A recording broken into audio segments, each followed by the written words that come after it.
Alrighty then. Hello everyone. My name is Caden. And welcome to Steins Gate. A little finicky with the recording stuff, so sorry if that looked weird for stream side.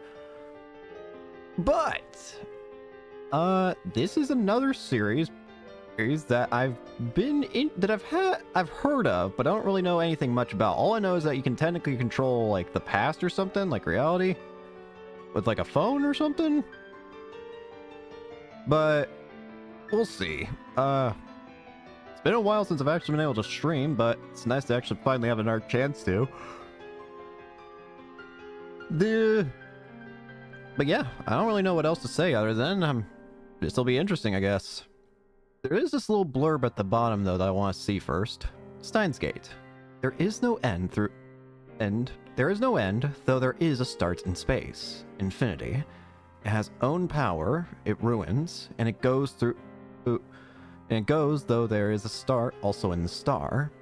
Finite.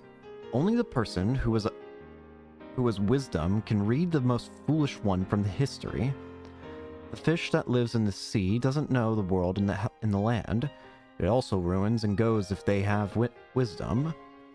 It is funnier that man exceeds the speed of light than fish start living in the land. It can be said that this isn't a final ultimatum from the gods to the people who can fight. I don't exactly know what that's supposed to mean, but, well, let's get into it. Everything is coincidence. Even coincidence is part of fate's design. I'm not losing it. I'm perfectly sane.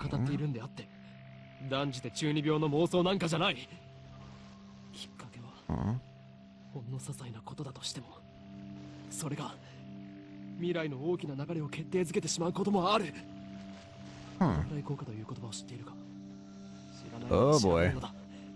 それぐらいの慎重さが求められているのだということを理解しろ。残念ながら俺は慎重じゃなかった。自分の愚かさを分かっていたらあいつを失うことになんてならなかった。未来をこんな形にしてしまうなんてこともなかった。分かるはずがないだろう。その瞬間の自分の手に人類すべての運命を決定づけるような重大なターニングポイントのスイッチが握られているなんていうことは分かるはずがないんだ。考えても見るがいい。普段の人間の知覚は 99% が遮断されている。人は自分で思っている以上に愚鈍な生き物なんだよ。普段の生活の中に生まれている何気ないことなど気にも留めないし、知覚したとしてもすぐに忘れるか脳が処理をしないかのどちらかなんだ。やりたい。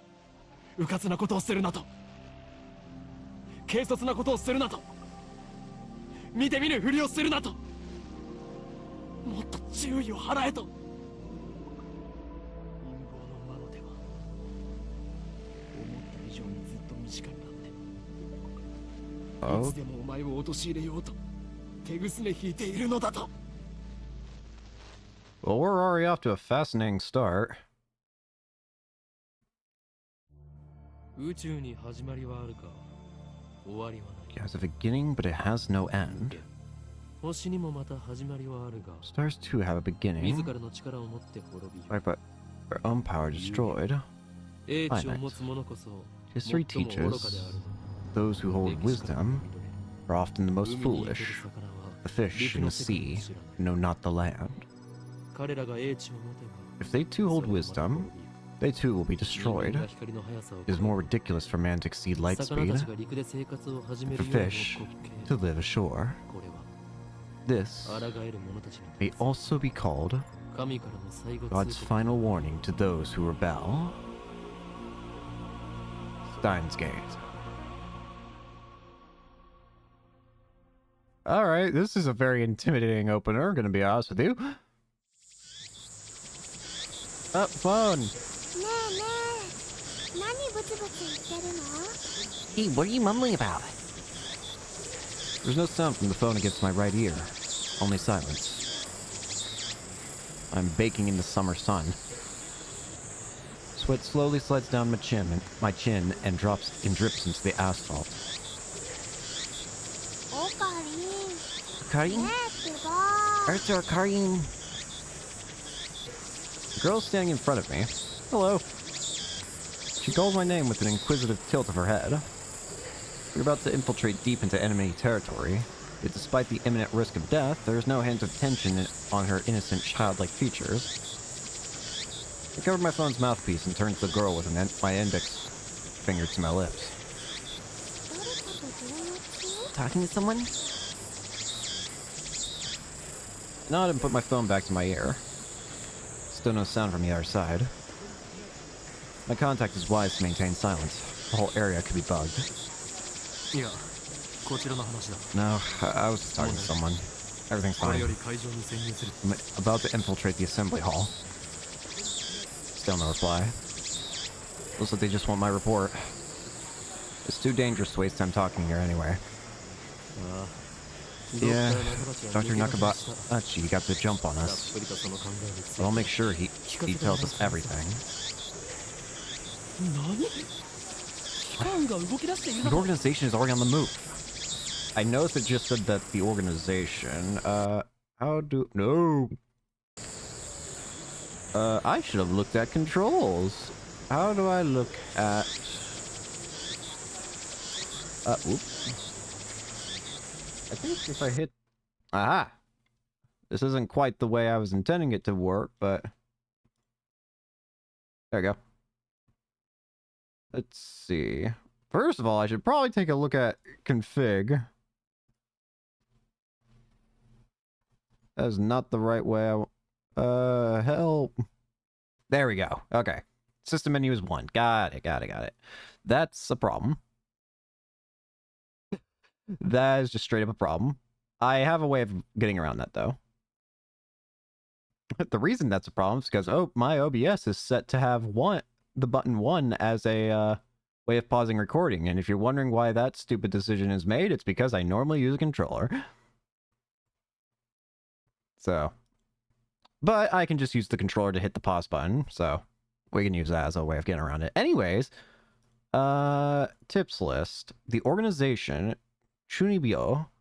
The organization is the organization, nothing more, nothing less. Its formal name is something else, but even uttering that name is a death wish. For that reason, all who know of its existence simply call it the organization. Okay.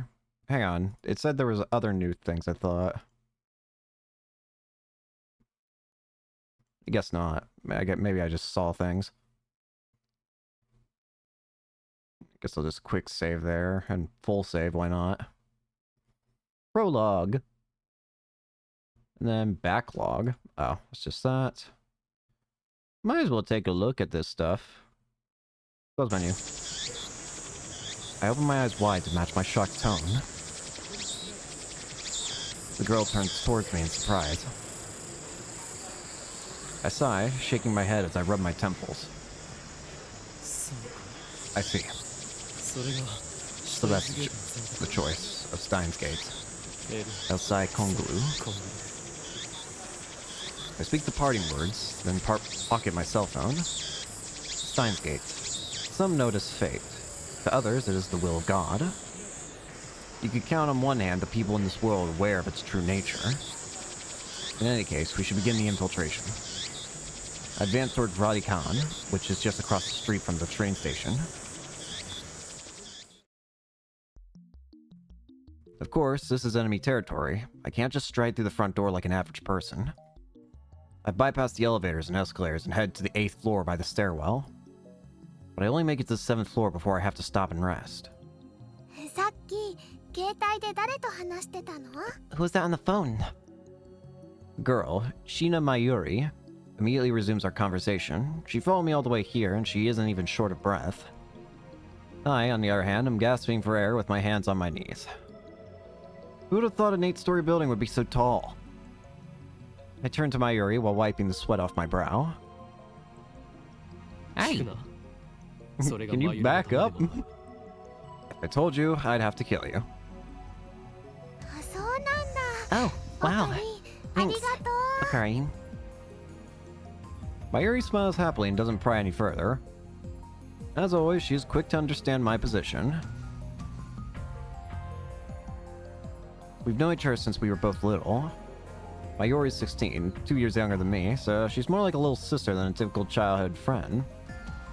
I've been looking out for her as long as I can remember.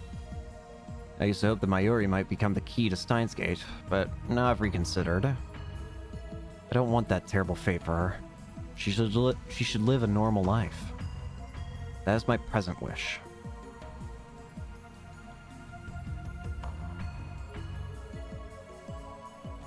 We continue to the 8th floor and enter the assembly hall. In front of us stands a cheap-looking stage with a podium and a sign reading Dr. Nakabachi's Time Machine Press Conference.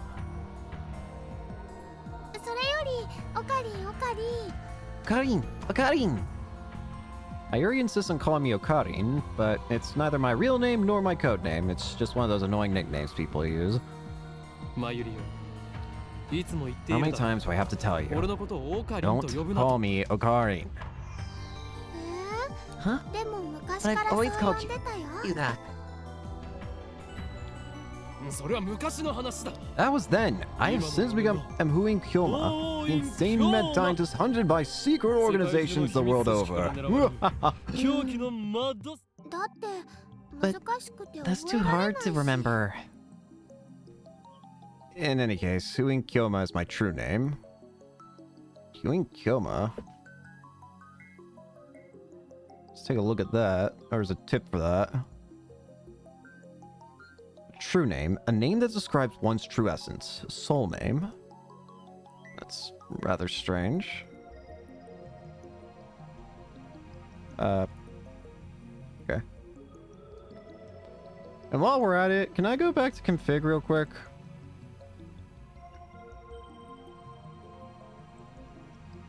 There we go. That should probably be better. It's going to need to be adjusted even more later. And besides, doesn't even sound like Okabe Rintaro. You're weird. Cease your foolish laughter. Okabe Rintaro may be my real name, but I've rejected it, for it is stupid. And so I also hate the derivative Okarin. Come on, it sounds like that elf boy's blue pipe thing. Oh, Okarin. Can I ask you something? Can I ask you to speak a little faster? That's not the right spot. We're going maxed out speed. In one ear and out the other. She's been calling me that for 5 years now, so maybe it's time to give up. What are we doing here? Wait, you followed me here without knowing why? Yep. She nods without dropping her smile. Thanks. We're here for Dr. Nakabachi's press conference. We're standing in the assembly hall on the 8th floor of Radikan. It is here that the conference will be held. Dr. Nakabachi is an inventor. He appears on TV from time to time and has a few patents under his belt. But mostly he is treated as a curiosity. Press conference? But where are the reporters? Mayuri is right. I've scanned the entire hall, but there's no one who looks like a reputable reporter or cameraman. There are only about 10 of us standing in the hall, including me. Considering Nakabachi's moderate media presence and the fact that he claims to have invented a time machine, I would have expected more. Whoopsie. Could this be the organization working its twisted influence? I twist my lips into a sneer. I thought that Nakabachi was like me, a scientist fighting to overthrow the organization. This press conference suggests other motives at work. Our enemies won't miss this chance. I prefer not to get wrapped up in his mess. Nevertheless, I'm interested in what he has to say. That's why I'm here, blowing an afternoon of my precious summer holiday. Mayuri ponders my utterance for a while before finally turning her head.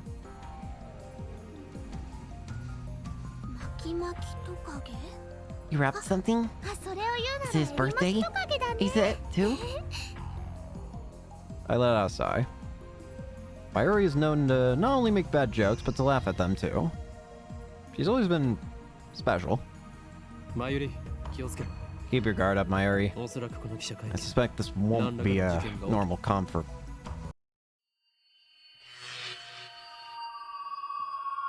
I didn't even finish my sentence. Are we under attack? Are they trying to fire brains with electromagnetic waves?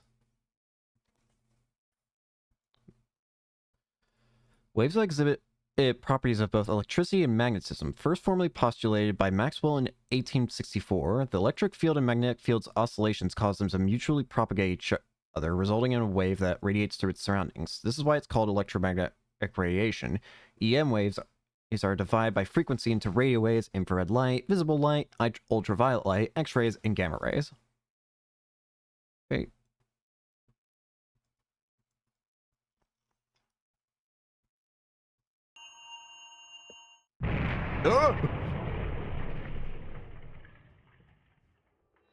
Gust falls from the ceiling as the floor shakes. We're definitely under attack. It's coming from above, but we're on the top floor. All that's above us is the roof. An earthquake? Is it magnitude 2? What does magnitude mean again? No time to deal with Mayuri's confusion. Something's not right about this. I bolt out of the conference hall and run up to the stairs to the roof, ignoring the no trespassing signs in my way. The door is open. Upon closer inspection, I realize that the lock has been broken. I open the door and see a billowing cloud out of black smoke. There's some kind of phosphorescent dust sparkling in the air. An explosion? I can't believe it. Was it really an explosion? My heart is racing. Damn, I don't know what to do. Should I run away? Why an explosion? Terrorists? No, that doesn't fit. I mean, how do you explain that? What the? What? A strange machine is sitting in the middle of the roof.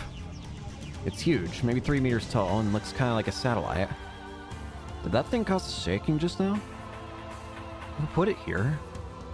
Was it Dr. Nakabachi? Is this part of his presentation? Impossible. If that were the case, how the hell would he get it up here? My head is bursting with questions. As I search for the courage to approach the machine, a throng of reporters and building staff bursts into the rooftop. They look just as confused as I am. Please stay back, everyone.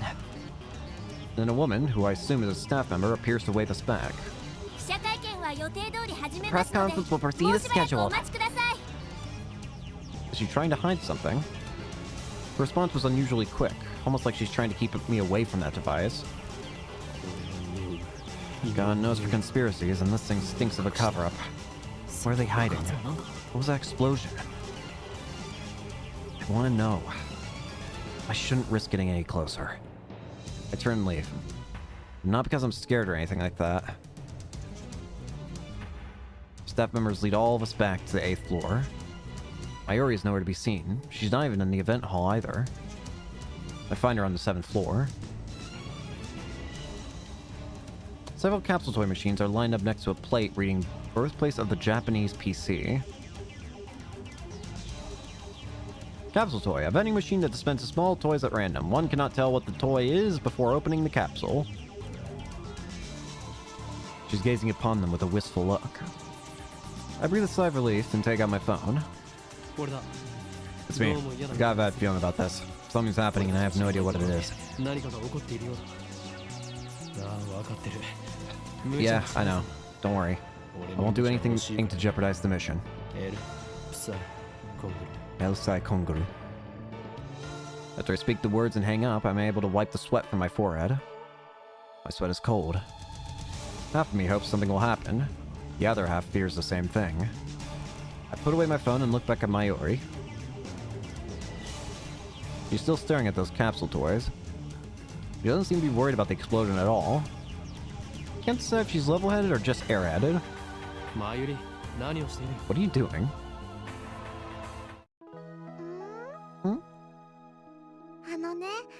Well, I really want Upa. Just as I thought.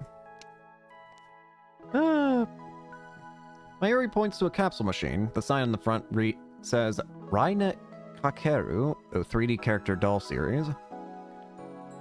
Rynet Kakeru is a popular anime series with its own card game spin-off, Rynet Access Battlers. They even hold international tournaments. Fictional, a popular manga serialized in Loco Comics.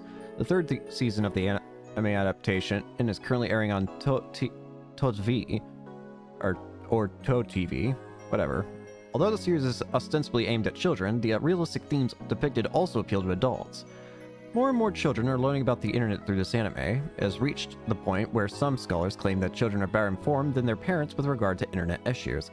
Some people are even calling this new generation Rynet children. Some politicians and organizations have strongly criticized the series for encouraging children to become hikikimori by idealizing boys and girls who are obsessed with computers. However, a majority of adults praise the series for teaching children about the possibilities of the internet morality, copyright infringement, and privacy protection.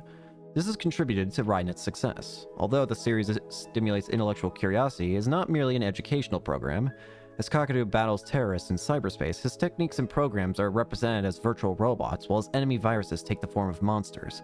This makes the confrontations easy to visualize, with well-timed perspective changes depicting both the protagonist's techniques inside the computer and his friend's teamwork outside the computer. Huh. Interesting. Upa is the series' mascot character, resembles an elliptical egg with limbs sticking out, like some kind of deformed dog. It's what they call an ugly cute creature. High school girls find these creatures adorable for some reason. Last year, an ugly frog character was the rage. Its name escapes me though. Then go for it. I can't guarantee you'll get an Upa though. Mayuri gives me a troubled smile. But Mayushi's all out of 100 yen coins. Mayushi is what Mayuri calls herself sometimes. According to her, it's supposed to have a star at the end, Mayushi star. But who really cares? So, can I borrow 100 yen? Please? She holds her hand out with a look like a begging puppy. Looks like she was planning this from the very beginning. Well, at least she didn't say gimme. Do you think it's that easy, Mayuri? You'll get no money from me. Instead, I'll show you just how harsh life really is. I pull out 100 yen coins, set into the machine slot, and spin the lever.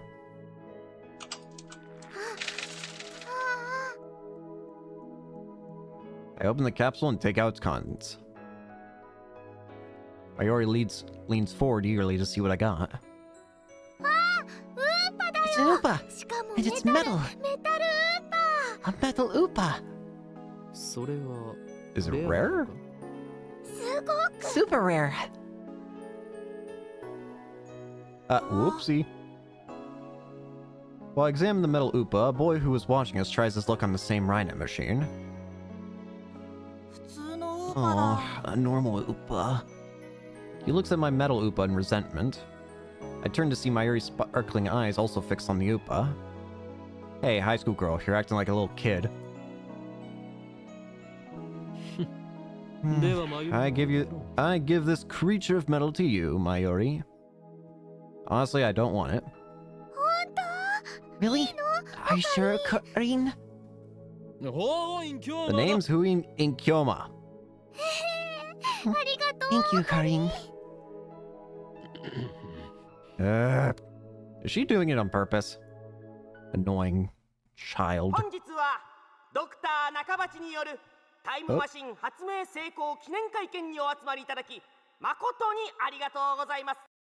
Thank you all for coming to Dr. Nakabachi's Time Machine Press Conference. I hear the announcement from the floor above. Sounds like they're starting. Up we go. Head to the stairs. But Mayuri doesn't follow. Mayuri? Let's go, Mayuri. Just a sec. I gotta write my name. She's preoccupied with the metal Upa. I go on ahead.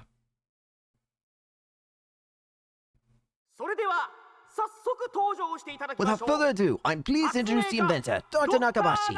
Please welcome him with a big round of applause.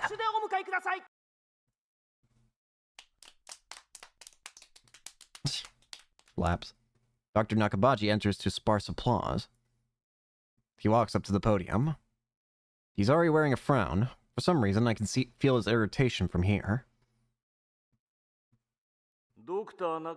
I am Dr. Nakabachi. Thank you all for coming. Nakabachi takes the microphone and begins to speak, his voice brimming with confidence. Now then, ladies and gentlemen, allow me to begin with my theory of time travel, the greatest scientific breakthrough of the century. Hi. Did he really build a time machine? Where'd you come from? Mayuri appears after writing her name on the middle upa. She's a bit late, in more ways than one. What'd you think a time machine presentation would be about? I take another look around the room. There are about 20 people now, including us, but still no media presence to speak of. So this is the extent of Dr. Nakabachi's fame. No one believes that he invented a time machine. I was interested in what he had to say, true, but my expectations were no higher than the rest of the onlookers. And a good thing that it weren't. As he proceeds to explain his time machine design, my curiosity quickly turns to disappointment. And then anger.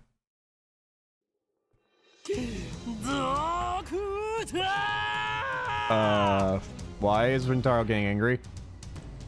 My roar silences Nakabachi and draws the eye of every person in the room. You take us for fools!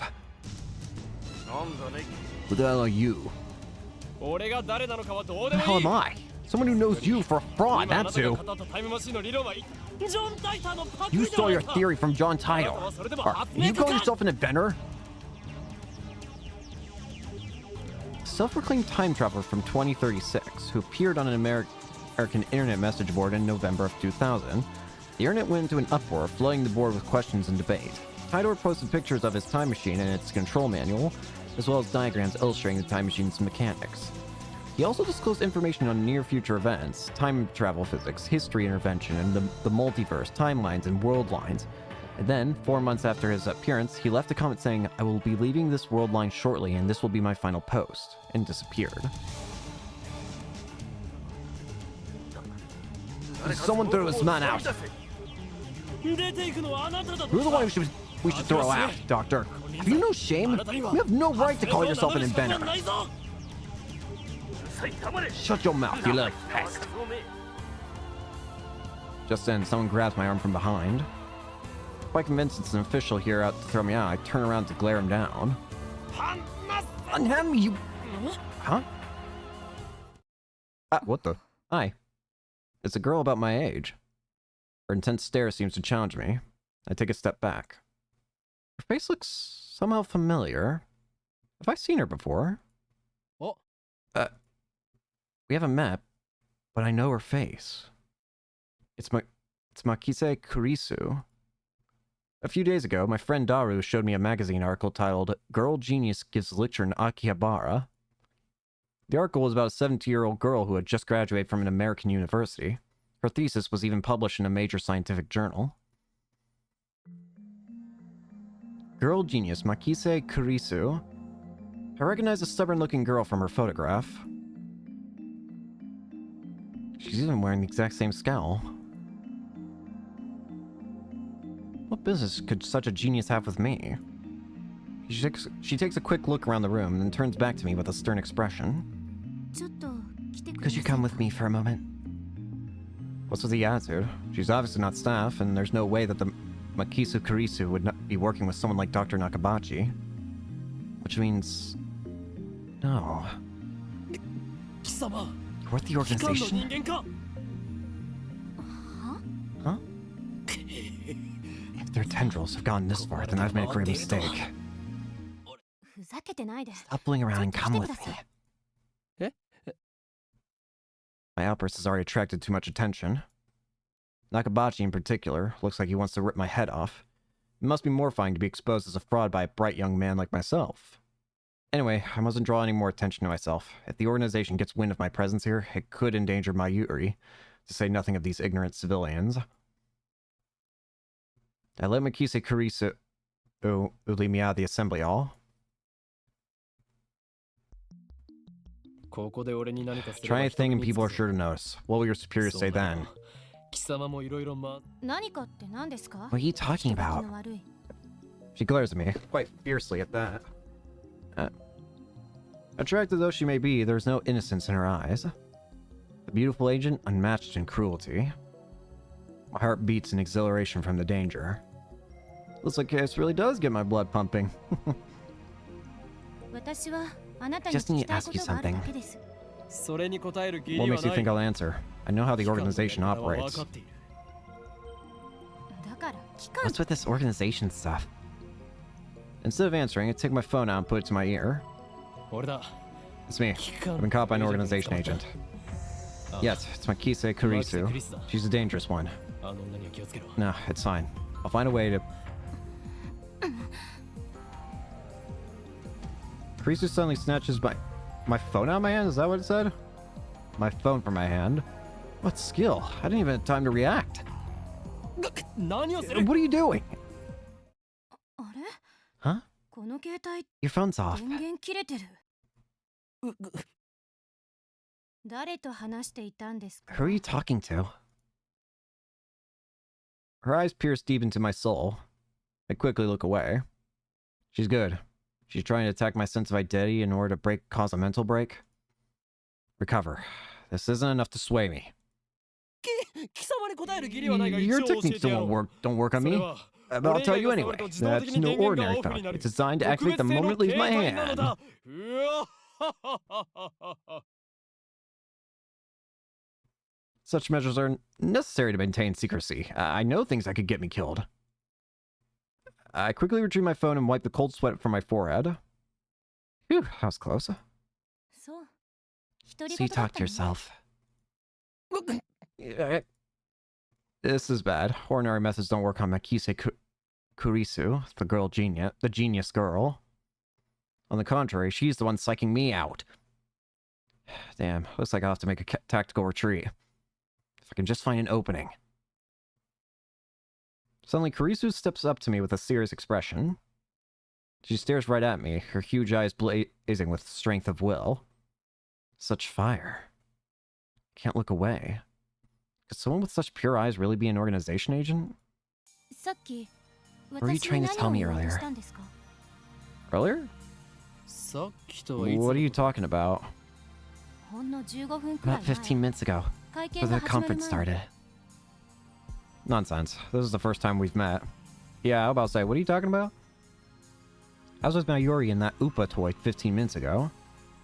私に You were trying 何 to か tell 言 me おうと something, しま right? したよね。 You looked really upset. すごく悲しそう Is this な a 顔 trap? して It does seem like one of the organization's dirty tricks. But would this girl do something that underhanded? まるで You looked like you were going to start crying any second. それにどうして？ Why? 私 Have we met 前にあ before? なたと会ったことありますか？ She seems sincere. Makes her even more suspicious. That's right. Don't let her beauty fool you. She's a cold, calculating secret agent. If I show the slightest vulnerability, I'm done for. そういえ How do you know my ば、なん name? で私の名前知ってるんです？俺は全てお見通 My し knowledge has no limits. I am a mad scientist, after all. 天才少女 Genius girl. 次会う時は Our next meeting shall be as 敵同士だな enemies. さらばだ Farewell. I spare her on takeoff down the stairs, ignoring her call to stop, like I'd listened to the enemy. Is my guy just insane? 機関 Damn the organization. あれほどの They must be エージェン serious トを if they're 送り込ん sending で it くる in agents like と her. ついに本気になったようだな I run all the way down to the fourth floor and check behind me. Once I'm convinced Makise Kurisu is not tailing me, I sigh while rubbing my temples. だが I can't let them capture me 捕ま yet. るわけにはいかんのだ Well then, what do I do now? My mission was to attend a conference and evaluate Dr. Nakabachi's research. Now that I know he's a fraud, there's no real point in going back. I guess I'll just go home. But wait, aren't I forgetting something important? Let's see now. What is it? ち Damn, I left Mayuri behind. I knew she'd be a liability. I shouldn't have brought her along, but I was trying to prioritize her safety, but got careless. I tried calling her first. If she's alright, then I can just have her meet me here. With that thought in mind, I take out my phone, I turn it on, and it rings just as I do. An email. Who? It's not just a regular email. There's a video attached. And it's from an unknown address. I open the video file with some trepidation.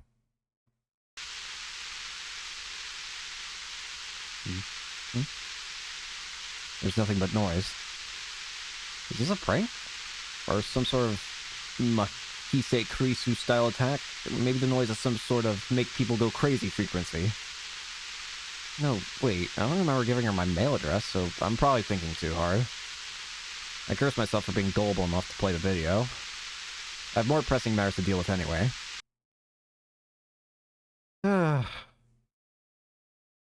Mayuri! I stop the video and call Mayuri's phone from my address book. Mayuri! Mayuri. Damn it, Mayuri. Why won't you pick up? Looks like I have to go back to the assembly hall. Things will get messy if I bump heads with Makise Kurisu again. Wait, don't tell me. Femme Fatale kidnapped Mayuri? Damn you! That's how the organization operates? Leaving without Mayuri isn't an option. Call me overprotective, but she's like a little sister to me.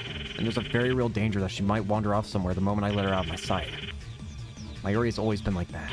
I never know if she'll be there when I turn to look. In a sense, that's why I became Huin Kyoma. Let's go back for her. The thought of climbing back up to the 8th floor is depressing, but I have no choice. When I get back to the assembly hall, Dr. Nakabashi's conference has just finished. Nobody is on stage, but the phony inventor has already left. The 20 or so members of the audience are starting to pack up. I soon find Mayuri. She's in the corner, looking lost. Well, at least she wasn't kidnapped. Even better, I don't see Makise Kurisu anywhere. Looks like I scared her off. So be it, I'll let her go this time. Still, I keep my eyes peeled as I run up to Mayuri. Mayuri, why didn't you pick up? We're leaving. My Upa ran away. She turns to me with a forlorn expression. Ran away? What, it's alive? That's a little hard to believe. I think I dropped it. I see. So she was looking for it. Not like it really matters. Forget about it. You can always get another one. No way. Malibu sell upwards for 10,000 yen online, you know. Wait, what? That toy was worth that much. Think, Mayuri, where did you drop it?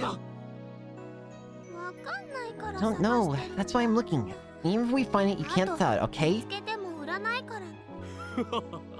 That 10,000 yen will fund my research. I said you can't sell it. It even has Mayushi's name on it. Thus began our search for the metal Upa.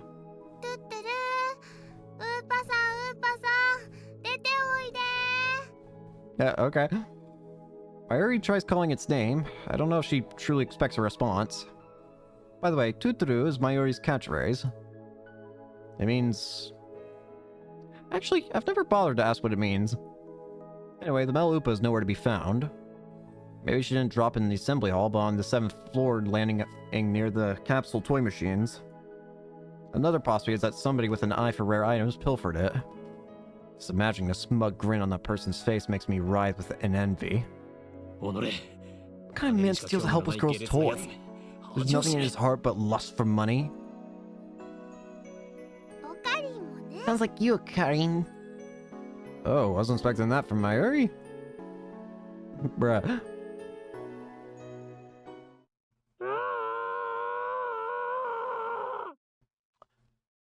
What?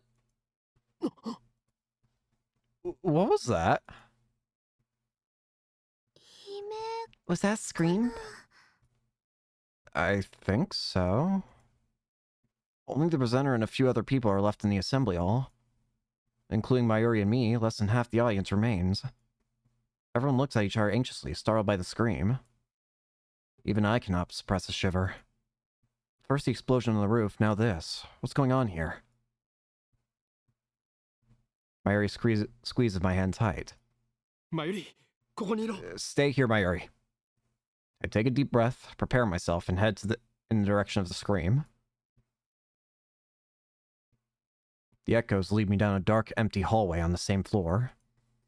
I'm pretty sure it came from around that corner. I crouch down and turn the corner slowly, keeping my eyes and ears peeled for any sign of danger. There, at the end of the passage, I see it. There's something on the ground. No. Someone. Motionless. Who is it? The clothes are familiar. It can't be.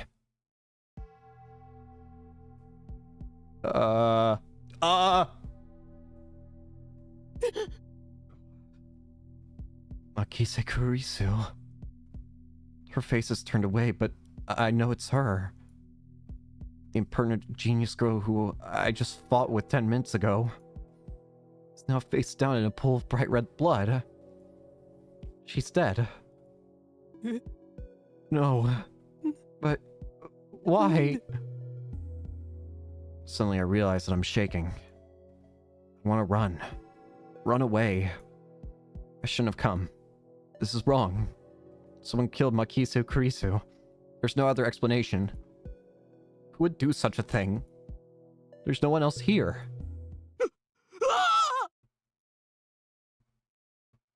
I twist around in shock. Some other men have followed me. Every one of them is ghastly pale. They must have seen the body. Call police! The man cries out in panic. At this, everyone else starts running and screaming and running away. I follow them, of course. There's absolutely no reason to stay here. Concern for Makise Kurisu is superseded by my instinctive urge to flee. When I get back to the assembly hall, Mayuri is waiting for me with tears in her eyes. What happened to Karin? We're leaving. I grab Mayuri's hand and run. I race down the stairs, trying to drive the image of Kurisu's dead body from my mind. But I can't. The redness of her blood is burned into my mind, more than the sight of the body itself. That was my first time seeing a dead body. Is this what it's like? When I realized she was dead, I felt chilling terror and a surge of nausea. That was all I felt. Fear and disgust. Shouldn't there be something more? I guess I just didn't know her that well.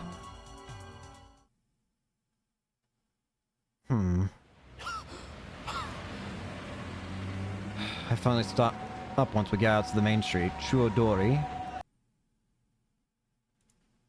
Word used here as a suffix meaning street. Alright. My chest pounds, my breathing labored from running down the stairs at full speed. Hey, what happened? You look really pale. Mayuri doesn't seem to comprehend the situation. I guess it's because she didn't see the body. She's not even breathing hard. She looks slow, but she's actually pretty fast on her feet. Someone died. I take several deep breaths. The color of that blood still stains my brain. But I've calmed down a bit. Makise Ikurisu is dead. And I don't know who the killer is. Sirens in the distance. I guess an ambulance will be here soon. Then the police will arrive and this area will become a crime scene. But for now, the crowds milling through Akihabara have no idea what just happened. Everyone is going about their business as usual, never-ending search for electronics, moe, and yeah, just another day in Akihabara. A word used to describe character traits that are cute or endearing includes flaws such as glasses, clumsiness, or ditziness. Also used to refer to the culture of entertainment centered around characters who possess such traits, pronounced moe.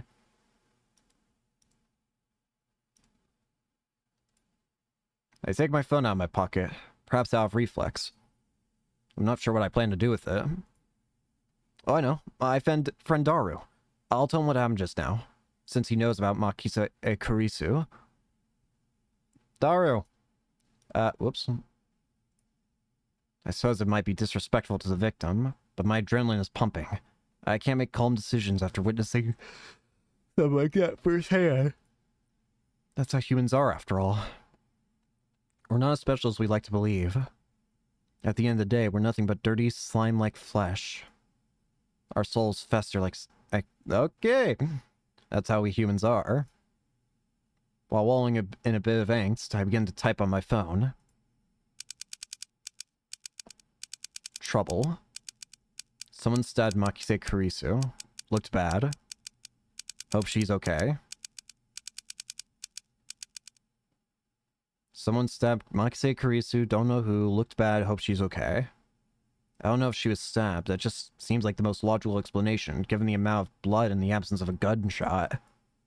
On the other hand, I didn't write that she was dead, even though I'm pretty sure she was. I can't exactly explain why I didn't. If I had to say, I guess it felt like writing it down would be set in stone. It might make me feel guilty as well. The thought brings a smirk to my face. It's not like I'm the one who killed her. Why should I feel guilty? I just saw someone's death up close, and only a few minutes later I'm smiling. Am I really that cruel and cold? Well, I am a fiendish mad scientist, so it suits me. I finished typing and placed my thumb over the send button. And then, I pressed down.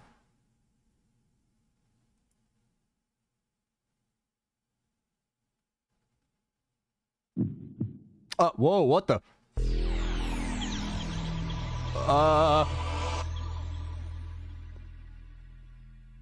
What just happened?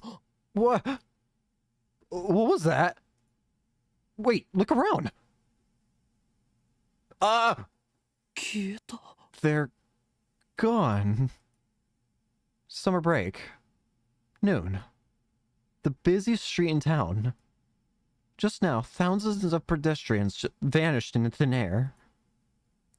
Is this a dream? Am I hallucinating? I don't know. But they're gone. I saw them vanish with my own 2 eyes. What just happened?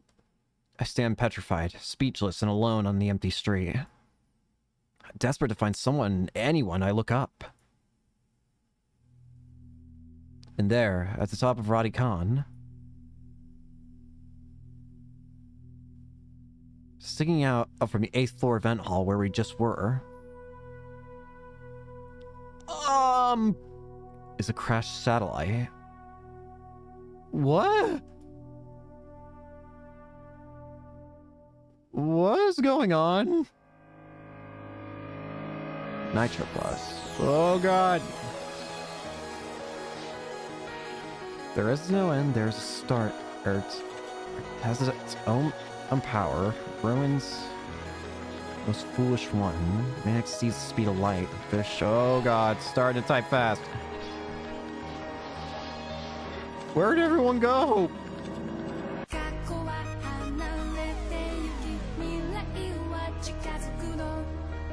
So that's what our character looks like.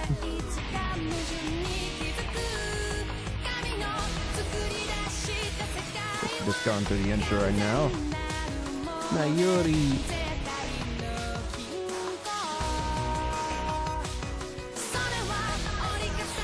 So why would everyone just suddenly disappear as soon as we hit a button? It's a bit intimidating, gonna be honest with you.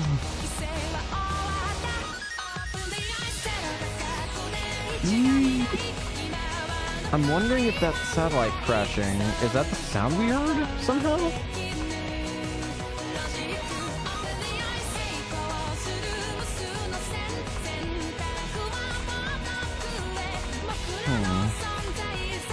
And it all started after we hit the button on that phone. So what exactly did hitting that button do? Oh, TVs. Oh, TV store.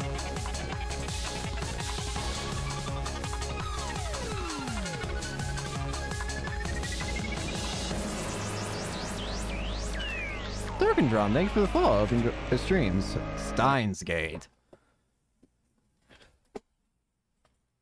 Chapter 1, Time Travel Paranoia. Oh, stare? Hey, you. Can you see us? Why won't you answer? I'm asking you a question. Yes, you on the other side of the monitor. Your silence only strengthens my hypothesis. I suppose that, from your perspective, it appears that we are the ones inside the monitor. But that's where you're wrong. For it is you who are inside. Your reality is nothing but lies and shadows. Naturally, that includes you, too.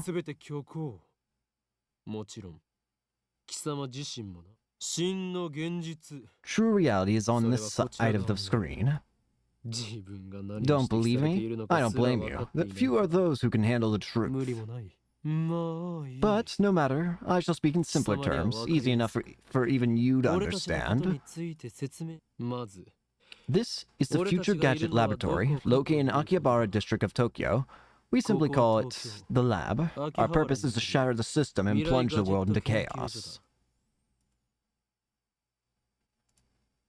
The system is the means by which the organization maintains its grip on humanity. Its full scope is too vast to comprehend, but suffice it to say that the system gives the organization influence over government, religion, media, culture, and science worldwide. Most people do not even know that their lives are controlled by the system. It is so deeply embedded in the fabric of society that modern civilization would not be able to function without it. Destroying the system, therefore, would plunge the world into chaos.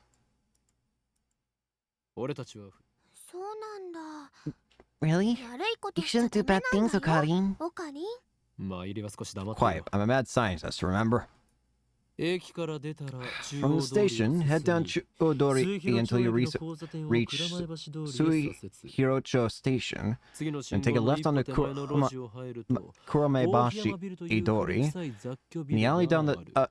In the alley before the traffic light, you'll find the rundown Ohiyama building. The lab is on the second floor. On the first floor is a store of ill repute called the Brawn Tube Workshop.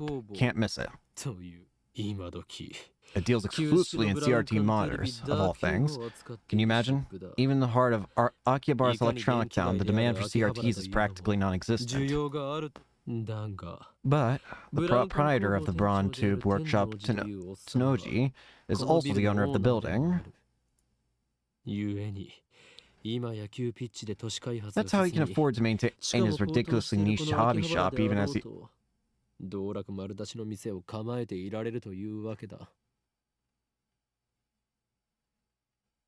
Sorry, give me a second.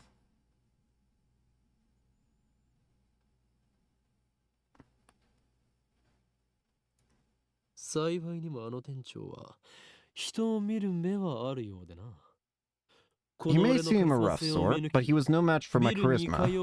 Now the entire second floor is mine for next to nothing. I digress. The Future Gadget Laboratory is currently experiencing a severe shortage of manpower. We welcome dedicated scientists from all fields to apply. At present, our researchers are... You gotta say a lab mems, not researchers. Our lab mems, the laboratory members, are 3. I am the founder of the Future Gadget Lab mem number 001, the insane mad scientist Huin Kyoma. Okarin is cuter, though. Next, we have our resident cosplayer and only female member, lab mem number 002, Shina Mayuri. I know what cosplayer means, but let's see what the game has to say. An abbreviation of costume play, to dress up in costume, most often and as a fictional character. People who cosplay are called cosplayers, which can be shortened to layers. Many cosplayers make their own costumes.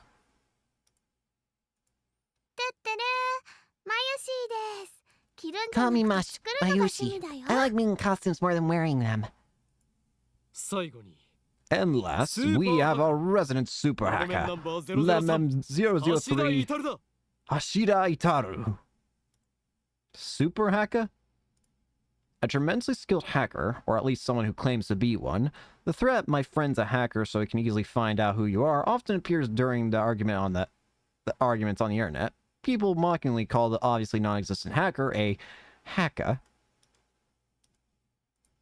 Stop calling me that. It's a super hacker. Duh. Here at the Future Gadget Laboratory, we devote ourselves to the art of invention. For details, see our lab's homepage. Our top priority, of course, is to develop weapons for the war with the Dark Dominion, but that research has spawned a number of offshoot inventions. In fact, that's all it spawned. Our arsenal of future gadgets is up to 8, but this is just the beginning. I have a total of 108 inventions to create. Like in that tennis manga, right? I get it. No, it's the number of earthly desires and morals, you channel junkie. Fictional. Japan's most popular message board covers a wide variety of topics from hacking to cooking to anime to current events. And I thought I told you not to interrupt me when I'm talking. Yeah, well, I want to interrupt you talking to yourself. I'm not talking to myself. Can't you see? I'm talking to the person behind the monitor. He just grinned. What are you grinning about, damn you? You don't even exist outside that monitor. Just say, don't look at me. I don't think that's gonna work. On the internet is an unwritten rule to say this to us whenever you see an image of someone or something looking towards the camera. Don't look at me.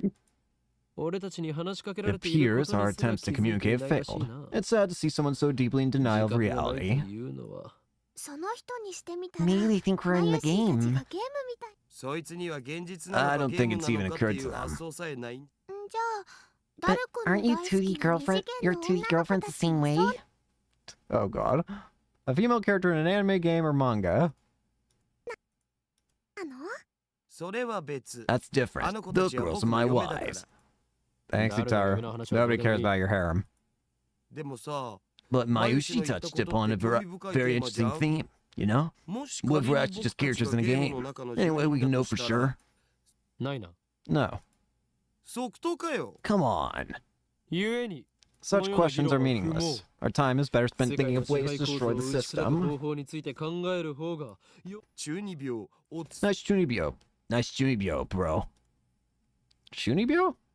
Literally 8th grade syndrome, a term referring to a mindset exhibited primarily by teenage males, also used as a derogatory term to refer to older people who still exhibit this mindset. Characterized by an affected attitude of nihilism or cynicism, extreme self-centeredness, delusions of power superiority, and a consuming fear of being treated as a child. The person exhibiting these symptoms believes that they are cool, but most observers find them to be pathetic. Chunibyo, which is often abbreviated Chuni, also refers to the fictional tropes that teenage males often enjoy, such as ancient conspiracies, superpowers, especially powers sealed in a character's eye or arm, Norse mythology, battles for the fate of the multiverse, etc. The consummate Chunibyo case will work such elements into his own personal backstory. Okarin is a textbook example. Thank you, Okarin. I step back from the monitor. What am I looking at? What the? Display on the screen is an ugly, cute character, or alpaca man. That is not ugly cute. That's just my nightmares looking at me. A mammal related to the camel. Average weight 50 to 55 kilograms. Average length around 2 meters. Habitat Peru, Bolivia, Chile. Recently, alpacas can even be found in America and New Zealand. Unlike camels, alpacas do not have humps. Their bodies are covered with fluffy fur. Due to their strangely long necks and charming faces, they have unpopular as an ugly yet cute animal. I don't remember alpacas having humanoid faces, though. This is a game called Alpaca Man 2, where you speak to Alpaca Man via microphone and watch him react. Wait, are you telling me that freaking... Are you just saying that our character was just talking to a freaking alpaca? The game exploded in popularity when it was released 10 years ago, but personally I find only the ugly part of the ugly cute to be true. I bought it yesterday. 500 yen used. Headset included. I turned to Daru with a menacing glare. Oh, so this is Daru. Shut it, Haka. I'm no Chunibyo patient. I sweep my hair back and flash a devilish grin. I'm Huen Kyoma. That's your character's name, right? Oh, Daru, your communication skills are beyond repair. I'll have you know I go to a ton of offline meets, and I'm always the life of the party.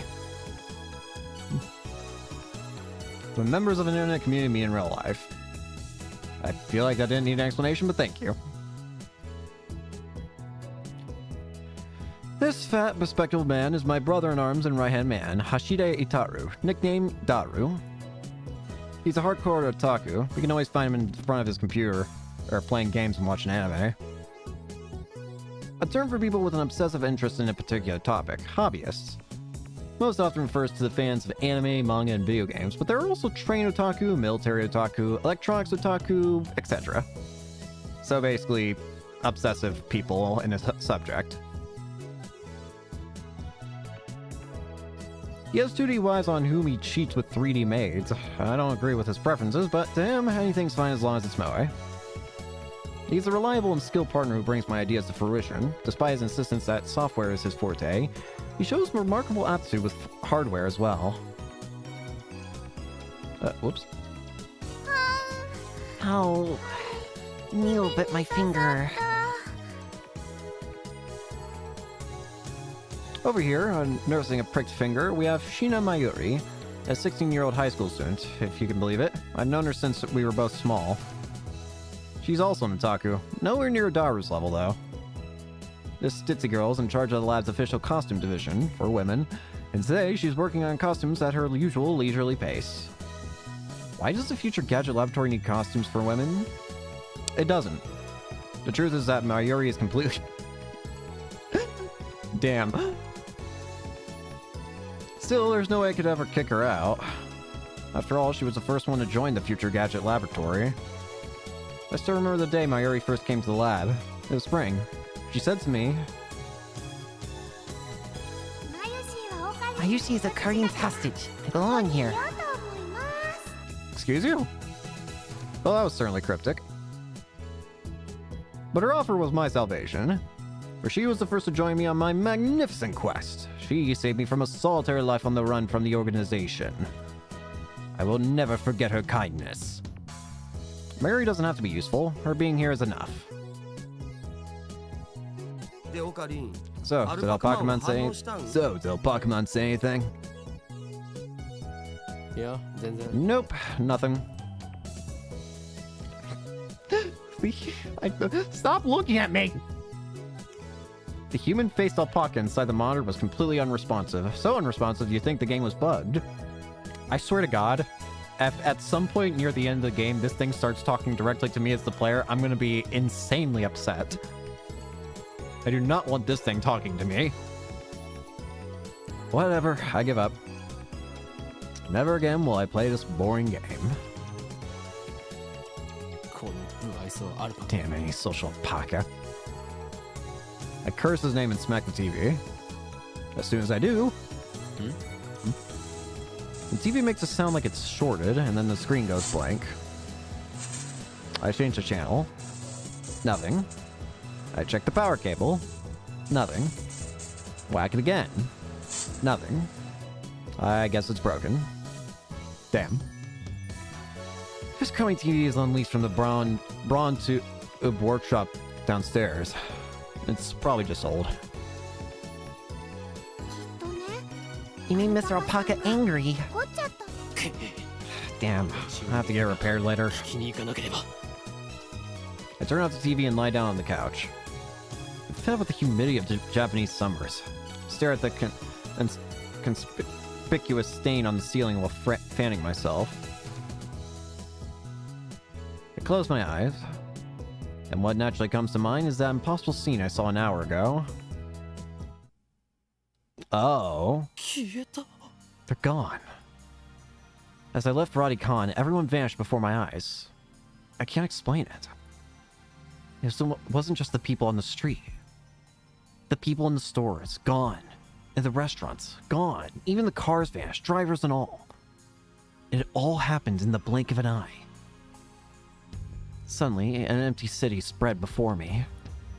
I could still hear the music from the stores, but those catchy melodies were the only sounds of life remaining.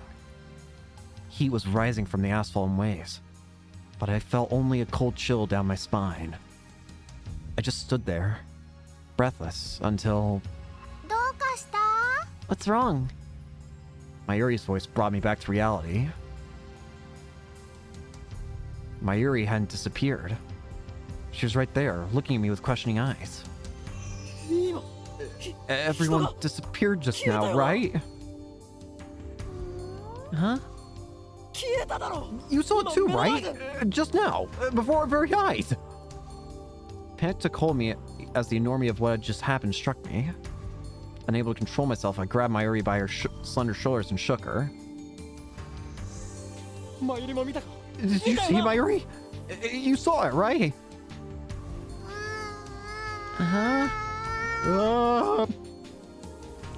Mayuri's head flopped back and forth from my shaking. I didn't see anything. You didn't? I stopped shaking and looked straight into her eyes. She returned my gaze with eyes clear as glass marbles. You saw nothing. Nothing at all. There were people here a second ago. You weren't there.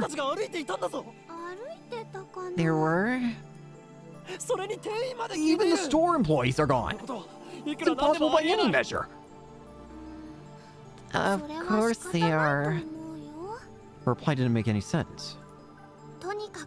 It was like this when we got here. Oh, I know. You're seeing things, aren't you? I'm sure it's because of the heat. How could she laugh at a time like this? Oh. So I'm wondering, it's obviously it's because of the phone that this happened, right? I'm wondering, did reality get changed when we... Oh, I wonder. I feel like I may already have an idea of what's going on here. It's a weird guess, but the message that we sent to Daru, it was something along the lines of that the girl got hurt, right? But we explicitly didn't mention that she died. I'm wondering, did that change reality so that that was simply the truth? The truth no longer was that Makise Kurisu was stabbed and killed. The truth is now that Makise Kurisu was stabbed and hurt. That's what I'm wondering. Is that what might have happened? Did somehow using our phone change reality to where what we texted is now the truth? I always thought she was a bit strange, but maybe her brain is actually broken. I realized she couldn't help me. With nowhere else to turn, I look up at the bright blue sky. There wasn't a cloud in sight. The scorching summer sun shone bright through the gaps between Akiba's buildings. Naturally, my eyes drifted to the top floor of Radicon, where I'd been just a moment before. There it is. There it was, an enormous machine like some kind of satellite, embedded in the roof of the building where, not 5 minutes before, I'd found Makise Kurisu's body in a pool of blood. What happened to her? I'm wondering if the other scientist guy stabbed her. We heard a man scream. Just before everyone disappeared, I could have sworn I heard an ambulance siren. Makise Kurisu might still be in that dark, narrow passageway, cold, bloody, and alone. The thought disturbed me, but the question at the forefront of my mind was... What the hell is that satellite doing there? Right before Dr. Nakabachi's presentation, the building shook like a bomb had exploded. The roof door lock had been broken, and beyond it someone had placed a satellite-like machine shrouded in smoke and glowing dust. When I first saw it, the satellite was on the rooftop. But that's not what I was seeing now. The satellite had penetrated the top floor of the building, obliterating the room where Dr. Nakabachi's press conference had been held. It must have fallen out of orbit without burning up in the atmosphere somehow. I knew it was crazy, but what other explanation could there be? The real question was, when did that happen? Yeah, we didn't hear anything. Mayuri, about that satellite. Yep, a surprise, huh? What do you mean? What was the surprise? Made a huge kaplow sound. Huge kaplow? It certainly did make a sound, but I don't think it was kaplow. I'd say it was more like Did that satellite fall out of the sky? Did it?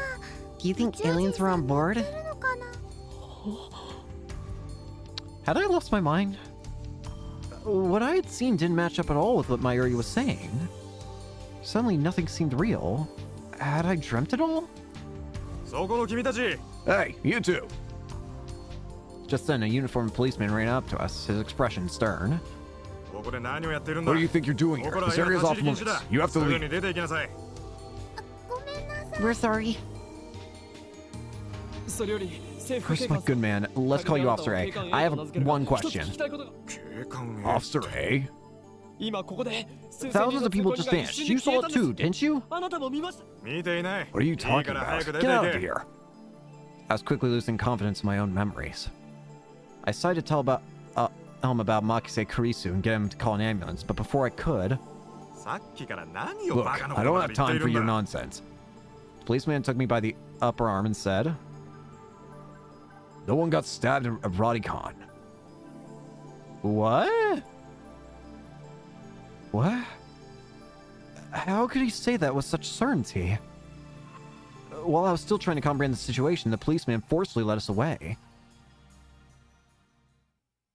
We were escorted up to UPX and released. What is this, UPS? A major office building in Akihabara. I do appreciate this little system of tips here. I like it. There were people at UPX like usual. Actually, there were far more people than usual. The place was packed. Just as Officer A had said, Shuidori had been blockaded by police, so nobody could enter. There was nothing we could do, so we headed back to the lab. And that brings us to the present. So, reality got changed by us texting on our phone that Makise Kurisu was stabbed and that hope she's okay. So, but, it seems like this is actually a case, so it does seem like our phone may be allowing us to control reality depending on what we text. But it also seems like it's doing it in quite the interesting way, because it seems as though it has to change a lot of things in order to make the reality that I'm saying make sense, is what I'm assuming. Like, basically, it didn't just simply change this single event that caused Makise Kurisu to be stabbed. Like, it didn't just change it from her being stabbed to not being stabbed, or whatever, or being stabbed and hurt and killed and stabbed and dead. Instead, it changed a lot more events than just that. It changed, like, the event of going up to that building, I'm assuming probably never happened. Like, that whole event where we went to up there with that other guy and told him he was a fraud, I'm assuming it probably never even happened anymore. Again, the only thing I really know about this game is that you have a way of controlling reality, and it has something to do with your phone. So I'm assuming, again, it's probably something relating to you text something and it'll change reality to fit in with that narrative. However, this seems quite the dangerous power, all things considered. Because, well, I don't know, it feels scary. A power like this is definitely scary to me. I'm baffled. Did the whole hour since the beginning of Nakabachi's presentation really happen? I check online for any news. The net's buzzing about the mysterious machine that crashed into Radicon. All the major stations in Tokyo, even Tot TV, are running special bulletins about it. Also, I'm noticing I don't have to actually use my my controller to hit the pause button. If I hit the right-click button, it just opens it for me, which is also nice. Fictional. A television network based in Tokyo, ToTV airs more anime than other commercial television networks, making it a favorite among otaku. When a major news story breaks into Tokyo, most stations interrupt regular programming to deliver a special bulletin. ToTV is the exception, which has given rise to the joke, if ToTV cuts it to a special bulletin, the apocalypse is nigh. Uh-oh. Ugh. Also, I now understand that it's saying that ToTV is supposed to be Tokyo TV. Got it. Fortunately, it doesn't look like anyone was hurt, but Chodori is still closed off. Akihabara Station is jammed with reporters and curious onlookers. Nobody has mentioned anything about the disappearance of thousands of people from Akiba's streets, nor about Makise Kurisu's murder. It's all a mystery. A mystery? I see. So that's it! From the sofa, I spring to my feet, a wide grin on my face. Daru and Mayuri turn and stare. This is all an elaborate cover by the organization. Their influence corrupted local law enforcement, which means our entire government may already be under their control. My God!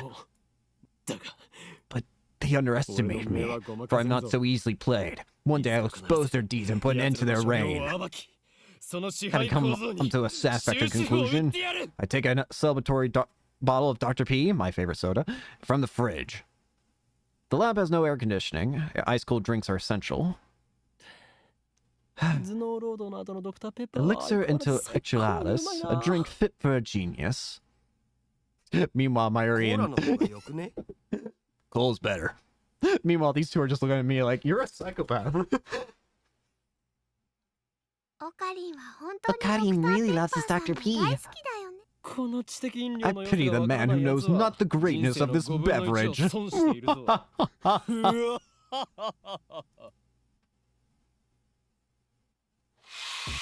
Whoa, what the? Step through the curtain dividing its center and you'll enter the heart of the Future Gadget Laboratory, the development room. Just as the name implies, this is the room where we develop future gadgets. Needless to say, it is strictly off limits to outsiders. Yes, I know the setup is cheap. I would much rather have an airlock than a curtain, but our research budget is already scraping the bottom of the barrel. Besides, what's important isn't money, it's ambition. I poked Daru and bid him to follow me into the development room. But this place is cool. I will say, it looks like there's a giant grenade for some reason in the back there. Or, I don't know. There's like an umbrella with... hang on, what was the button that I hit? Here we are. There's like a super vacuum, an umbrella with a device attached to it. Super hair dryer. A microwave. Ultra microwave, I guess.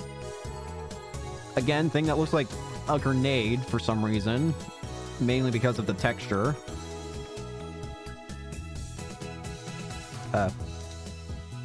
Oh crap. Did I... Whoops.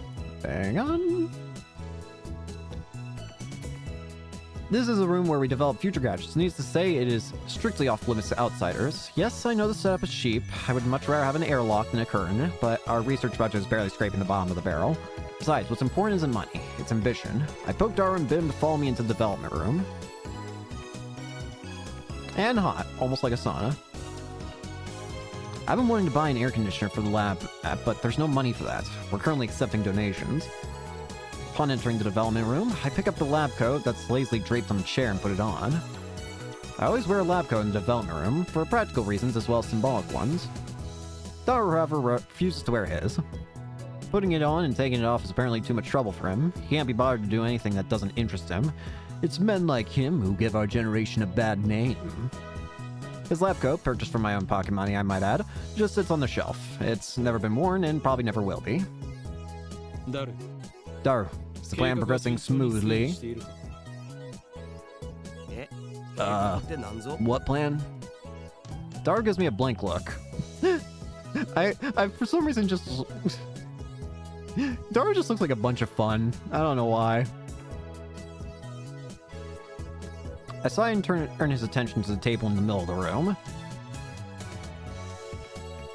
Sitting majestically on top of the table is a commercial-grade microwave oven. It's significantly larger than newer home models. A cooking appliance which heats food by bombarding it with microwaves, originally called the radar range. The microwave was invented when a radar technician accidentally discovered the electromagnetic waves that form food. Afterwards, research continued and the consumer appliance version was launched in America in 1947. It emits electromagnetic waves at a frequency of 2.45 gigahertz. This is a special frequency known as the ISM band, which is also used by wireless LAN devices. Consumer-grade output is around 500 to 1,000 watts, and commercial-grade output is around 1,500 to 2,000 watts. You know, when you mentioned the microwave story about how it was invented, that actually does kind of remind me what I think I remember hearing about it. I think I remember hearing it was like, this guy, like, I can't remember the exact story nor any names, but if I remember, it was something about they were doing a different kind of this one guy was like working with another device, and he had like a bar of chocolate or something in his pocket, and then when he went to go, like, after working with the device, when he went to go, like, pick it out of his pocket to eat it, he noticed it was melted, and that's what gave him the idea for the microwave. If I remember that story correctly, I don't know if that's true. I can't remember if that's true or not, but that's the story that I remember, that a guy had like a chocolate bar when working on a device, and then when he was done with it working, his chocolate bar was melted because of the waves that were used. Might have to look that up to confirm later, but I think that's right. Sounds right. The plan, as in the plan, obviously I'm talking about perfecting gadget number 8. Oh, that. How was I supposed to know that what you meant? We've known each other for what, 3 years now? We went to high school together, and now we're going to the same university. We share an inseparable bond, like present cellmates. He's only been a lab member for 2 months, though. We were in different classes junior year, and actually we didn't talk at all. So 2 years. Details. The point is we've known each other a long time. I expect you to keep up with me here. No. N-O-P-E. Nope. Awkward silence. Don't stare at me like that. Man, all I wanted to do was have one of those cool cryptic conversations where we talk about plans and preparations and our important sounding stuff, and no one knows what. Shot down again. So, are we any closer to figuring out what's wrong with gadget number 8? Not yet. So far, the Future Gadget Laboratory has completed a total of 8 inventions.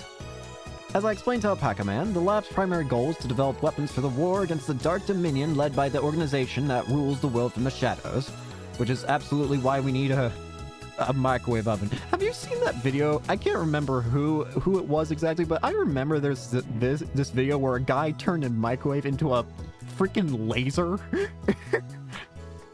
And it's one of the most beautiful, like, scenes when he turns it on and it just begins to grow more and more powerful before where it just quickly gains light and just a giant beam of blue blasts out of the microwave. I gotta find that video again sometime and watch it. At present, we haven't completed any invention of that sort. On the contrary, we haven't even figured out what we should make. But along the way, we have managed to create some ingenious futurish gadgets as a byproduct of our research. It's a fundamental truth of science that great inventions are often created by accident, in other words, serendipity. The ability to discover something valuable when looking for something else. The microwave oven was born through serendipity. Now allow me to introduce our glorious future gadgets. Gadget number 1, the Bit Particle Gun. The very first future gadget, a toy ray gun with a TV remote jammed inside. You can change channels by pointing at the TV and pulling the trigger. However, the only support button is Channel Plus. No other buttons like volume are usable. To turn the TV on, you must manually flip the switch on the TV. Its name is a reference to the classic Japanese robot anime Mobile Jacket Gundam. Gadget number 2, the Bamboo Helicam. A CCD camera mounted to a bamboo toy helicopter. The camera is attached to the helicopter's fulcrum, allowing it to record aerial footage unpowered. However, the image is rotating at high speed, so you might get dizzy if you keep looking at it. Name originates from the sci-fi manga 22 Emon. Gadget number 3. Could this be Aura Aura? A lie detector based on thumb perspiration, though it might be more appropriate to call it a sweat detector. You have to admit, it's a pretty clever invention. Its name is a reference to the classic manga Juju's Bizarre.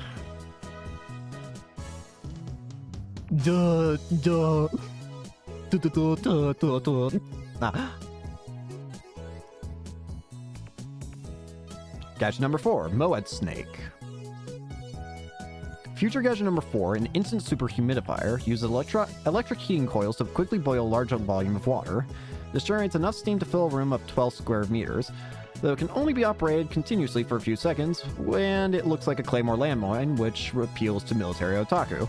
Its name is a reference to the stealth action game Metal Moed Solid Rising. Colonel. You know, actually, that reminds me, that's actually another series that I've been considering getting into. I've never played any of the Metal Gear Rising, of the Metal Gear Solid series. I've been curious of it, but at the same time, what I worry about is I'm not the best with stealth games, honestly. So I'm worried I wouldn't be the best at Metal Gear, but I'd be willing to give it a shot if people want me to try. Because the series does look interesting. I just worry that I wouldn't be good at it. But again, I'll consider it. That's another series that I have been curious. I do have Metal Gear Rising Revengeance, because I've heard of the... Because I know of the... I feel like I know about 20% of that game's probably all content through memes alone, but... Point is, I think I want to one day maybe try and play through the Metal Gear Solid series. But that's a story for another day, I think. Gadget number 5. Once again, I've made a worthless object by Goemon. Goemon? Created by combining a dryer and a vacuum. The dryer is operated using the exhaust of the vacuum. Its name is a reference to the popular anime Lupin III. Gadget number 6. The Sialum Saber. Future gadget number 6, a red chemical glow stick with a handle attached, allowing one to grip it like a sword, made possible not just with future gadget laboratory hardware, but also some chemical knowledge, inspired by Spark Wars, a series of epic sci-fi movies. Thank you, Star Wars. Number 7, Ghost in the Ball. A gadget created by arranging 12 6-inch CRT monitors in a sphere. Small CMOS cameras are installed in the gaps between the monitors, each connected to a monitor on the opposite side of the sphere. This attempt at practical optical camouflage is the greatest masterpiece among the completed future gadgets, but sheer size makes it difficult to store. Its name is derived from the sci-fi manga Ghost in the Husk, which is an anime adaptation. I'm noticing that these names are like bastardizations of actual genuine properties, like JoJo, Metal Gear Solid, Star Wars. Ghost in the Husk. That sounds familiar. The ghost in the... That sounds familiar. Like, I feel like I've heard what this is trying to reference, but I can't for the life of me actually remember the actual name of it. But I feel like this, like, saying here, ghost in the something, that sounds familiar. I'd have to get reminded of it to probably get real. I guarantee you I've probably heard of it before. I don't know about it probably, but I guarantee you I've probably heard the name before. They can all be seen up on the website Darumade, so feast your eyes upon the product of a mad scientist genius. Anyway, our current problem is future gadget number 8, the Phone Wave, name subject to change. Phone Wave is a pretty weak name, so I've added name subject to change. See the end until we come up with something better. For the record, it was Mayuri's idea, not mine. When a future gadget is completed, the three of us discuss what to name it. I prefer names based on mythology or names with hidden meanings that need extra explanation to understand. Daru thinks my naming style is too ridiculous. He just doesn't have the passion for words like I do. Mayuri can't be bothered to remember difficult names. She says they don't fit in her head. Mayuri's just a goober, I'm noticing. And so our opinion on gadget names are always split. But I digress. The Phone Wave, name subject to change, is in short a remote-controlled microwave. You put food into the microwave before you leave, then on your way back, call the attached cell phone to start the heating process. Voila! Hot food ready for your arrival. I feel like I've heard that somewhere before, actually. That sounds so familiar for some reason. I swear I've heard a story like that somewhere before. Because that sounds so familiar. So it's basically a piece of junk. A few days ago, however, we discovered that the phone wave name subject change has a second unintended capability. Our brave, or possibly just ditzy, Mayuri had made it her daily routine to heat up some frozen fried chicken by remote control. Long story short, she was defrosting her beloved juicy chicken number 1 as usual when the unexpected happened. The chicken came out more frozen when she put it in. The microwave refroze the chicken. How does that work? How'd you freeze the chicken again? How'd you refreeze chicken? Since then, Daru and I have been searching for the cause. You managed to create an ice box that doesn't use ice or anything cold. Great. We tried copying what Mayushi did, but we just can't reproduce the freezing phenomenon. And when we tried to freeze a banana, it turned out really weird. I just don't get it. Daru, now looking completely fed up with the heat, starts fanning himself with his shirt. I know what he means by really weird. Let's see if we can't make it happen again. Mayuri! Mayuri! Bring forth the bananas! Are you gonna turn them into bananas again? That's been bugging me, Mayushi. Can you stop calling them bananas? But jelbanas are jelbanas. What's a jelbana? I take the bananas from Mayuri and stick the whole bunch into the phone wave, name subject to change. Why do you have to use the whole bunch? It's a waste of food. Your stinginess could cost us the battle with the organization. That's fine with me. Mayushi always buys the bananas, and now Mayushi can't eat a single one. Next time, we'll only do one banana. I already put the whole bunch in, so I ignore her hungry complaints. The phone wave, name subject change, is simple to use. It's a microwave with a phone taped on. The number is already in my address book. I just need to call the phone wave. Now, where did I put my phone? I checked my pants and coat pockets. Now, where did I put my phone? I checked my pants and coat pockets. Now, where did I put my phone? I checked my pants and coat pockets. Let's press the phone triggers button and call the cell phone and make a call to the phone wave name subject change. Allows to confirm the controller settings from config of the system menu.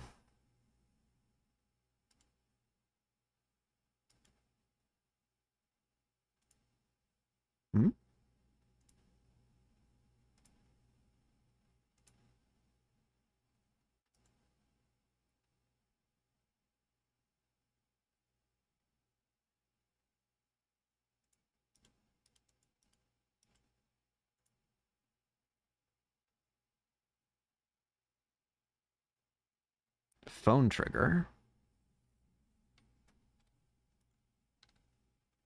There it is. I feel like I should save first, though, for some reason. You can also have a lot of saves here. Very nice. Alright, let's try this out. Change settings. Male ringtone.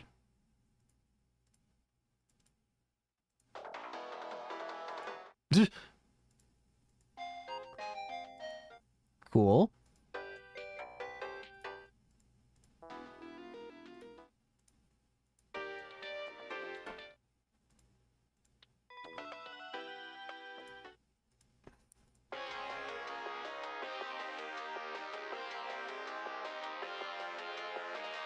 I like this one.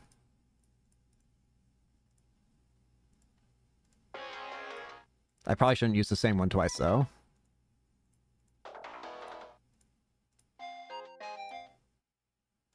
I'll go with this one. Actually, you know what? We're gonna swap them. This one sounds more fitting of male. We'll have the most epic start to a phone call ever.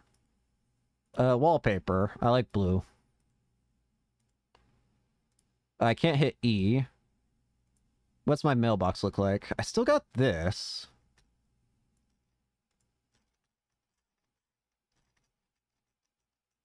It's just a bunch of numbers. Outbox. No mail. Daru, I'm calling you. Alright. Ferris, Mayuri, Lukaku. Call the phone wave. I'm connected. Hello, this is Phone Wave. Name subject to change. This is the voice of Mayushi Guidance, the system Daru programmed to operate the phone wave. Oh, great. We can have Mayushi anytime we want. Do you hear Mayushi's voice? Be quiet. I'm trying to listen. You can operate the timer from this menu. After pushing the number button, please enter the keying time in seconds. For example, press number 60 for 1 minute. For 2 minutes, press number 120. Entering the command properly will cause the phone wave, name subject change, to function like a normal microwave. Instead, we're going to deliberately mess up and enter 120 number. 1, 2, 0 number. That should do it. This method was originally a simple mistake on Mayuri's part, but it somehow starts the freezing process. The phone wave, name subject change, comes to life. The turntable begins to rotate. Nice turntable, right? It's even spinning backwards. Backwards? I never noticed that. That might have serious implication. If we look at the quantum critical behavior driven by Hund's rule, the rule governing the placement of an atom's electrons, orbitals of the same energy are each filled with 1 electron of the same spin before any are filled with a second, also known as Hund's rule of maximum multiplicity. Okay. Yeah, no. Yeah, no. Not Hund's rule? No. Okay. The three of us wait and stare at the spinning bananas. After 120 seconds pass, the microwave chimes. Mayuri takes the bananas out. Bananas are ready. What the... What do you mean? The bananas have become... not bananas. Gelatinous blobs coated in a thin membrane. What the hell did you put in that microwave? What is this? After Mayuri discovered that the phone wave, name subject change, had a freezing function, we attempted to freeze a bunch of bananas. This is what happened. It just gets more confusing each time. Daru, you wouldn't mind eating one of these, would you? Of course you would. It's for science. Your sacrifice will forever be remembered. They look really nasty. The taste doesn't matter. What matters is that you eat it. So come on, Daru. No need to be shy. Break a leg or stomach. Go for it. No way. Fine, Mayuri. The honor shall be yours. But Jabals are all gloopy, droopy, soft, and squishy. Wait, she already tried one?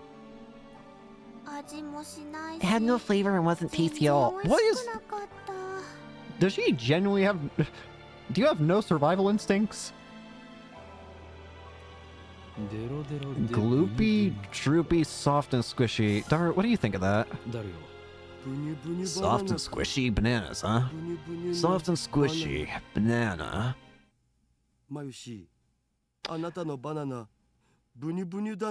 I'm going to kill you. Daru-kun, your nose is bleeding. I'm going to kill Daru. Please just say it. Nope. Don't make her say that, you perv. Daru retreats well after I hit him with a tissue box. Get back here so I can beat you out of him! Mayuri looks at us with an innocent smile. She doesn't get it, obviously. Gosh dang it. Anyway. On to more serious thoughts. What the hell did this microwave do? They're gelatinous, a semi-solid state of matter. In other words, there's a possibility that the intermolecular bonds are weakened. What could have partially liquefied the bananas? I've got it. I turn to the whiteboard and write freezing in the middle. Then I cross it out and slap the board with my hand. What we thought was a freezing function is actually something else. A bold statement if I do say so myself. So why isn't anyone surprised?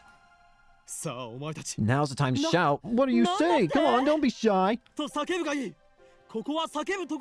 reactions are pathetically weak. Mayuri probably didn't even understand half of what I said. We already knew that. Oh. The problem is we don't know what it is doing or why it's doing it. If it's the opposite of freezing, then couldn't it be thawing them? Well then no. It completely changed it. It's no longer a banana, really. I wouldn't consider that a banana. That's just something shaped like a banana. What a silly question, Mayuri. What you're describing is just a normal microwave. Then what is it? We don't know, and that's the problem. Yeah, why is it doing this? He's right. To be honest, I haven't a clue. In any case, there's nothing we can do about it now. It's time for Daru and I to head to Daibiru. There's going to be a seminar at ATF, and we have to be there. It's part of our studies at Tokyo Denkai University. ATF, fictional, short for Akihabara Techno Forum, a meeting hall located inside Daibiru. Several universities and research institutions hold special seminars here. Daibiru, fictional, a skyscraper with offices and a commerce center that opened alongside UPX in 2003, connected to UPX by overpass. Okay. Summer credits, basically. We have to attend the seminar and write a report. Come to think of it, what's today's seminar about again? I looked it up before the holiday began. I should have written it down. Behind me is the large, unidentified object that crashed into a building near Akihabara Station. The building is under police barricade. No one's allowed to approach, but from a distance, the object appears to be some kind of satellite. As we cross the overpass that connects UPX and Daibiru, I look down to see a huge crowd of people moving through the plaza.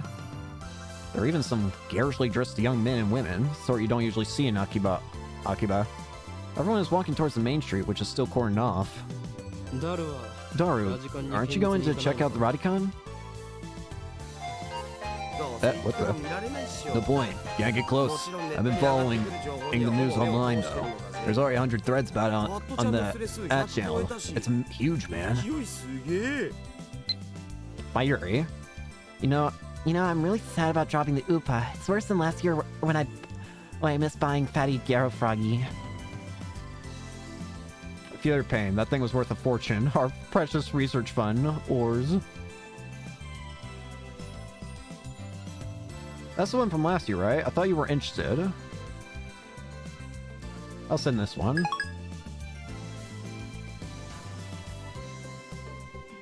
Can I not reply to the previous variant? I guess I can't reply to the other version of that. Okay.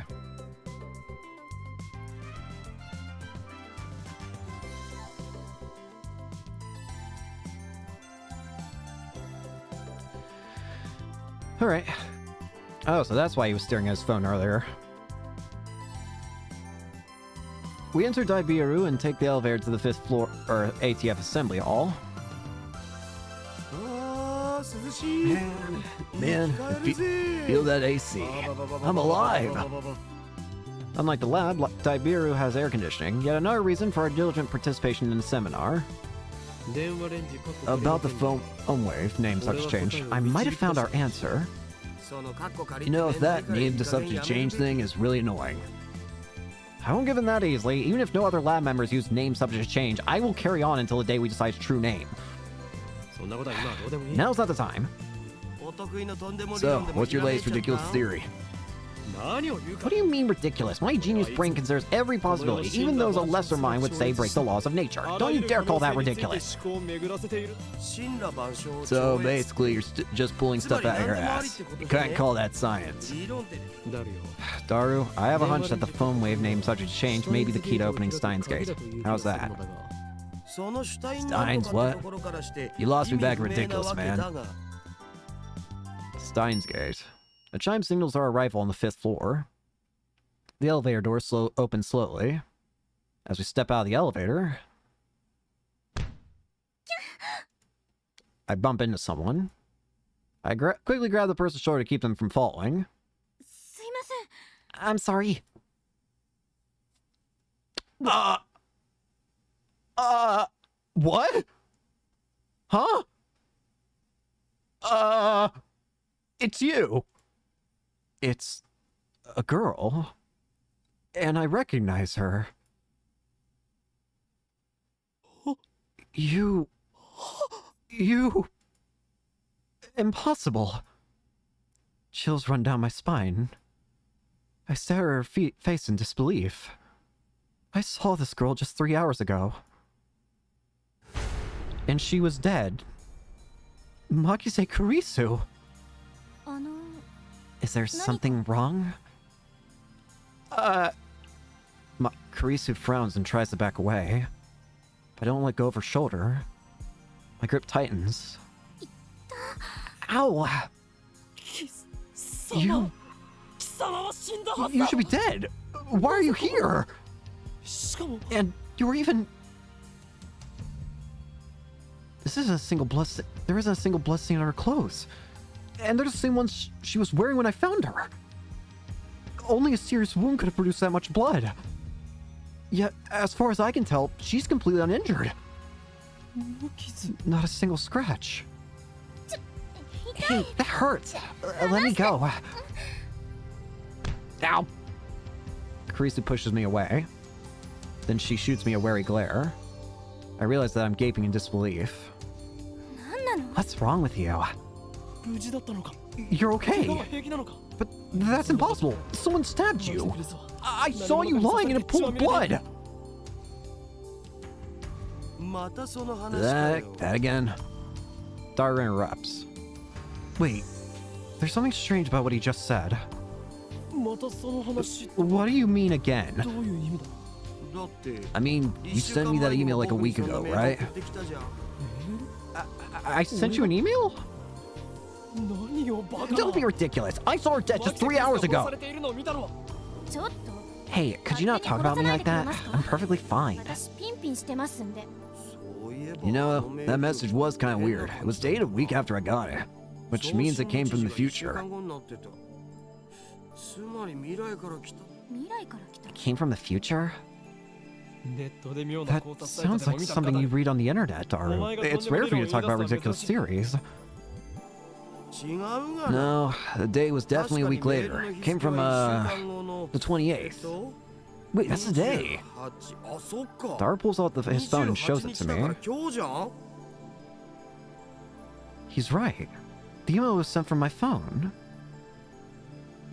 He received it on July 21st at 12:56. But it was sent on July 28th at 12:54. It was split into 3 emails. Someone stab, bed Makisa K, Urisu, don't.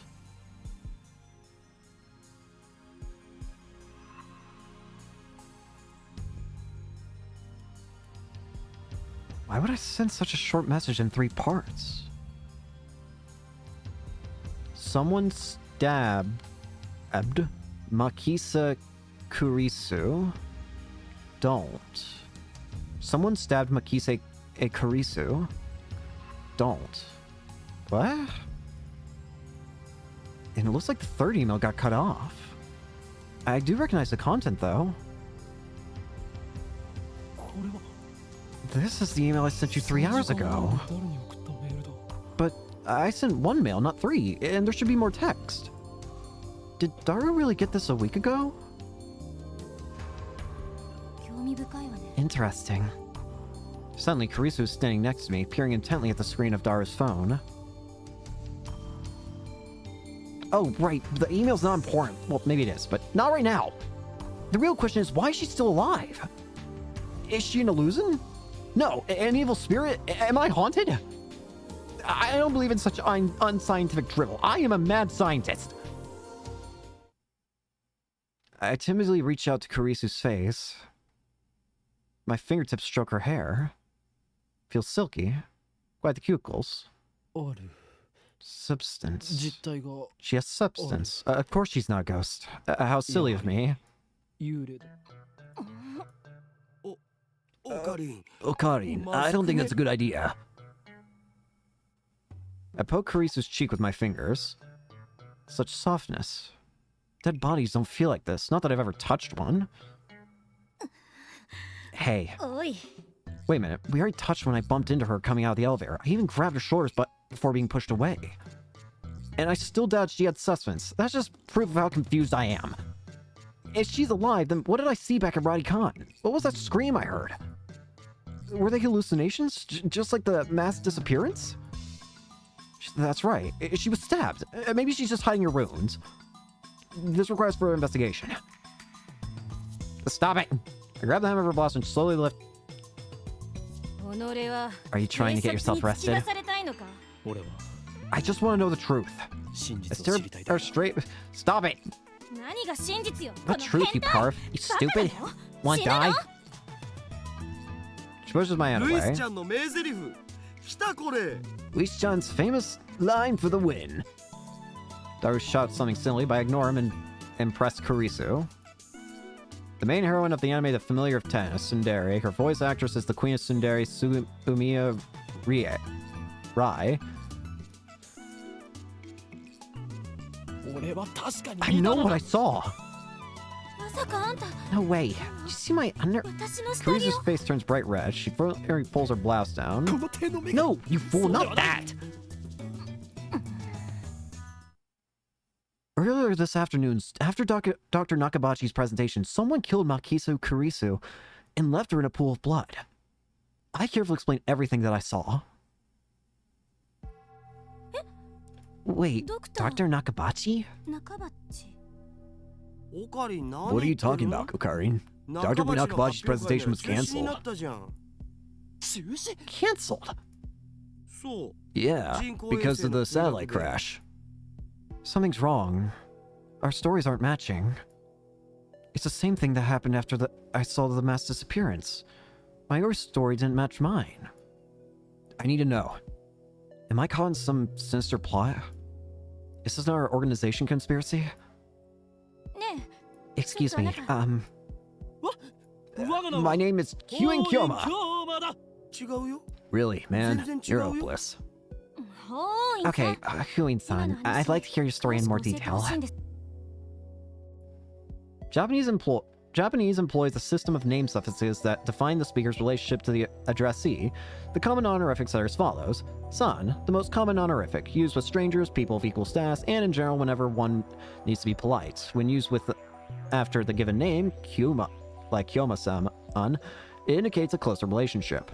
Kun, an informal name suffix generally used for male friends or male subordinates, also used by males towards female subordinates in professional environments. Chan, a diminutive suffix that indicates high affection, usually used for small children, young girls, or between close female friends. Tan, an even more diminutive version of the chan suffix, most often used for fictional characters, especially anthropomorphizations for added cuteness. She, a literary honorific generally used by formal publications such as newspapers. Some otaku, such as Daru, use she regularly. Looks like she finally understands I'm not lying. I still don't understand why my memories don't match everyone else's. I doubt I can give her a good explanation. Just then, an older man steps out of the assembly hall. Makise-san, it's almost time. Huh? Oh, right. Thank you. Kurisu glances at me one more time, then sighs and heads towards the small conference room. We should go too. Go where? To hear the lecture, duh. That. Daru follows after Kurisu. Did she come to attend the lecture too? Strange. Why would the girl genius Makise Kurisu need to attend a lecture like this? Okay, my guess was a bit off. The girl genius didn't come to attend the lecture. She came to give it. I'd like to thank everyone for coming here to hear me speak today. She's the one giving the lecture? Japan's famous girl genius, Makise Kurisu, who had her thesis published at the tender age of 17. According to Daru, she turned 18 a few days ago. I first heard about her when Daru pointed her out in a gossip magazine article. That's when he told me she was going to be a guest at ATF. I'd forgotten all about it. It's my first time getting a lecture like this, so please forgive me if I'm a little nervous. Yeah, it's pretty mixed. It's mostly students like us, but there are also a couple professors. And Kurisu just gave me a sharp look. What did I do? When I return her stare, she quickly averts her eyes. I don't care if she's a genius or whatever, I still don't like her. She may have these people fooled with her timid girl act, but I learned at Radicon how cunning and aggressive she really is. Even if her murder was some kind of hallucination, my judgment of her character is still correct. For today's lecture, I've been asked to speak on the subject of time travel. It's not really my area of expertise, but I'll try my best. Time travel? Oh. Let me start by saying that time travel is an absurd concept. No. Uh-oh. Every member of the audience, not just Kurisu, is startled by my interruption. Perhaps I'm being slightly rude here, but I'm not one to just sit and listen to some genius girl's drivel. Oh god, it's gonna happen again. It's presumptuous for you to claim that time travel is absurd. Ocarine, you magnificent fool! Sitting at my side, Daru throws me a small salute. ATF staff are approaching, probably to kick me out. Perhaps I got too carried away. Okay. It's fine, I guess. It'll be easier to talk in a discussion format. Thanks to her proposal, the event staff refrained from escorting me out. She sounds a little pissed, but let's not mind that. But before that, please listen to my thoughts on the subject. Scientists have proposed many theoretical models of time travel, but there are 11 in particular that bear mentioning. What are the major theories of time travel? I've heard about the cosmic string theory, at least. The 11 theories... Neutron star theory, black hole theory, light speed theory, tachyon theory, wormhole theory, exotic matter theory, cosmic string theory, quantum gravity theory, cesium laser theory, elementary particle ring and laser theory, Dirac antiparticle theory.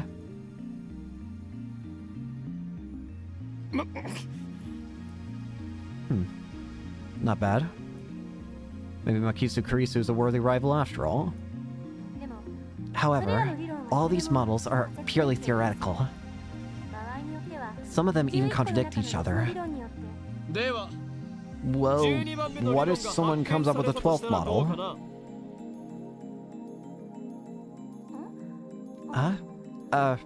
Right. Well, it could be contradicted by the 13th model now, couldn't it? Damn, she twisted my question and used it against me. Touché, genius girl.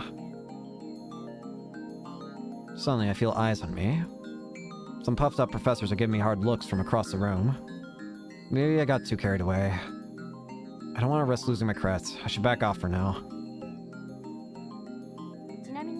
By the way, time travel to the future is available to us right now, according to Einstein's special theory of relativity. Refers to both Einstein's special theory of relativity published in 1905 and his general theory of relativity published in 1916. Represented by the famous equation E equals mc squared, the special theory of relativity is defined by the following axioms. Objects cannot travel faster than the speed of light. As velocity approaches the speed of light, the passage of time approaches 0. As velocity approaches the speed of light, length rate approaches 0. As velocity approaches the speed of light, mass approaches infinity. The general theory of relativity adds the following axioms. In the presence of large gravitational fields, the passage of time slows down. In the presence of large gravitational fields, space curves. In the presence of large gravitational fields, mass increases. Okay. For example, let's say someone were to go to Haneda Airport and board a plane headed to Okinawa. Upon arrival, that person would be about 100 millionth of a second farther into the future than I am. What does that mean? According to the special theory of relativity, time moves slower for objects as they approach the speed of light. For example, if you could run at near the speed of light, you could reach a point where time only moves half as fast for you. If you were to keep running at that speed for 24 hours, 48 hours would elapse in the rest of the world, meaning you would jump one day into the future. Understand, Hugh and Kyoma? Why are you singling me out? I'm doing my best to hold back, but it looks like Makise Kurisu wants to pick a fight. I wish that she hadn't said that name in front of so many people. It's too great a risk to let others know my true name.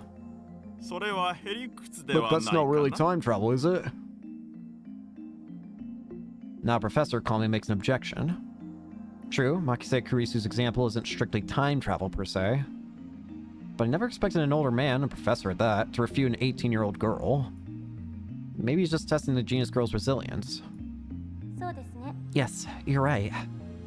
The genius girl readily concedes the point. If she were a normal 18-year-old, it would be impossible for her to be this calm in front of all these people. A normal 18-year-old would panic when refuted by such a distinguished-looking professor. And yet Makisu Kurisu is giving off an aura of gutsiness that says, I can take this guy on. Then, what about going to the past? Going to the past is possible right now. Take a look at the sky at night. You can see light from tens of thousands of years ago, can't you? That's not time travel either. This time it's a nearby student who objects. Well, I was just getting started. Was it just me, or did Kurisu look a little nervous just now? Let's say we wanted to make a machine that could physically transport people through time. What would we need? The best candidates for this are cosmic strings and wormholes. A cosmic string is a string-shaped crevice with extreme mass. A string-shaped crevice? That must be how they enter our universe. But do cosmic strings really exist? The crevice is about as wide as an elementary particle, and at least as long as the diameter of a galaxy. The smallest unit of matter, however, the definition of what constitutes an elementary particle is unclear. Certain elementary particles have a corresponding antiparticle with opposite charge. Okay. It has immense travel, so it distorts space-time. If you were to travel through that distortion, you could make a full circle around the string in less than 360 degrees. In short, you can do something resembling a warp. This is called a space-time angular deficit. When you pass through an area of angular deficit, transit time becomes 0. Now we apply this to cosmic string moving at near light speed. According to the special theory of relativity, time will flow slower for the cosmic string in relation to its surroundings. Therefore, passing through the area of angular deficit would cause the transit time to become negative instead of 0. I keep hitting the wrong button. In other words, you will arrive in the past after transit. If you use two cosmic strings, you can do a space deficit jump. If you loop back to your original location, you return to the same time you started revolving. And that, roughly speaking, is time travel by means of cosmic strings. By the way, just so nobody misunderstands, cosmic strings are not the same as superstrings. In physics, the theory that all matter in the universe is composed of strings, the vibrations of which manifest as the elementary particles. This theory, which posits 11 dimensions, is currently impossible to prove experimentally. However, it is said that if this theory is proven, it will explain all phenomena from the birth and scope of the universe on the macro level to elementary particles like quarks on the micro level. Now then, you need 3 things in order to travel up to the past with cosmic strings. First, the cosmic strings themselves. 2 strings, to be exact. By the way, they are hypothesized to exist only where the universe was first formed, so they might be a little hard to find. Second, you would need the energy required to make them move at near light speed. How much energy do you think you need to accelerate something as long as the Milky Way to near the speed of light? I'm pretty sure it's a little more than 1.21 gigawatts. Originates from the 1980s trilogy of Hollywood movies about time machines and time paradoxes. In the first movie, the inventor of the time machine said that it needed 1.21 gigawatts of power to travel through time. In reality, the unit gigawatt doesn't exist. The scriptwriter made a spelling error and made a spelling mistake. The correct unit is gigawatt.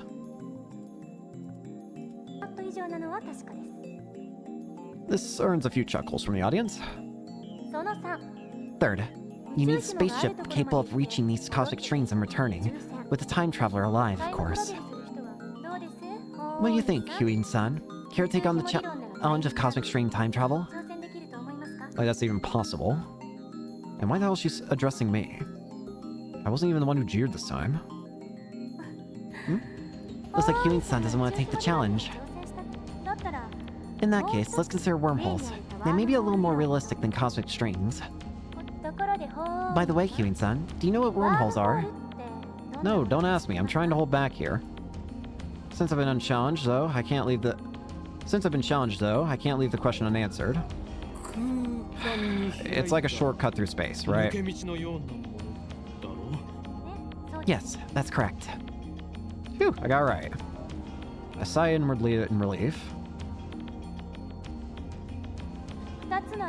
There are 2 wormholes joined by a tunnel. No matter how far away the wormholes are, transit time through the tunnel is 0. But oh no, there's a problem. The wormhole tunnel suffers from supergravity and collapses as soon as it opens. So we need something to negate the effect of gravity. So-called exotic matter, a substance with negative mass which repulses other matter. Negative mass, huh? Is it something that floats if you leave it on the ground? Maybe not. I can't even begin to imagine what it would be like.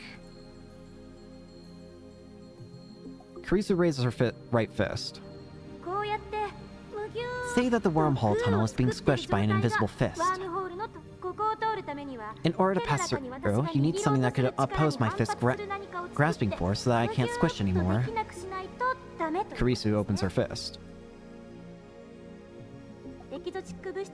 If you stabilize the tunnel with exotic matter injection, instantaneous travel between wormholes becomes possible. The travel through time, however, takes a little more effort. For example, let's say there's a wormhole entrance here in Akihabara, and the exit is in Los Angeles. First, we send the wormhole in LA all the way to the end of the universe at near the speed of light. And once it's there, we yank it back to LA. How? According to the special theory of relativity, time slows down for objects moving at the speed of light, meaning the hole that returned to LA would be further in the past than the Akihabara hole. So now, if Huin-san jumped into the wormhole, he'd arrive in LA several years before he left. However, this still can't be called true time travel. It only seems that way. This is called the Urashima effect. In special relativity, a phenomenon originating from the fact that time slows down as an object approaches the speed of light. For example, imagine that an astronaut travels to a nearby star and back at close to the speed of light. The trip may take a few years from the astronaut's perspective, but he would return to Earth to find that thousands of years had passed in his absence. That seems terrifying. The important part is to return to Akihabara from LA through the wormhole once more. Since the transit time is 0, Huin-san will return to Akihabara several years in the past. Time travel complete. The prerequisites for wormhole travel are simpler than the ones for cosmic string travel. First, the wormhole itself. They may exist somewhere in the universe, but nobody has ever seen one. Second, the energy required to move a wormhole to the end of the universe and back at near light speed.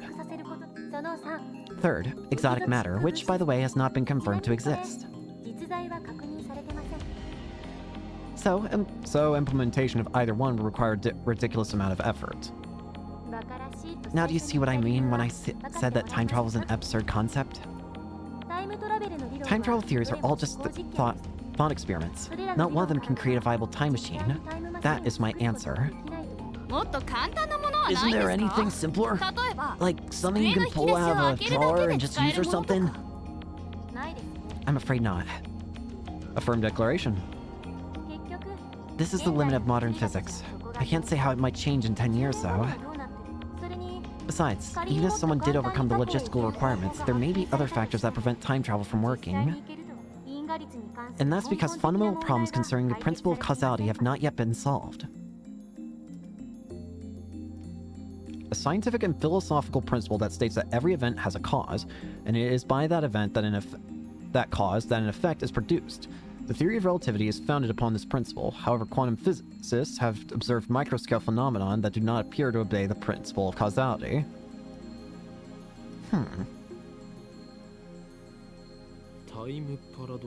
You mean time paradoxes and conservation of mass? The mass of the entire universe is constant. If a time machine traveled from the future to the past, there would suddenly be the extra mass of the time machine and its pilot in the past. I remember reading in a book, not a terribly reputable book, but still, that such a violation of mass conservation would put the universe in danger. It didn't say what kind of danger, though.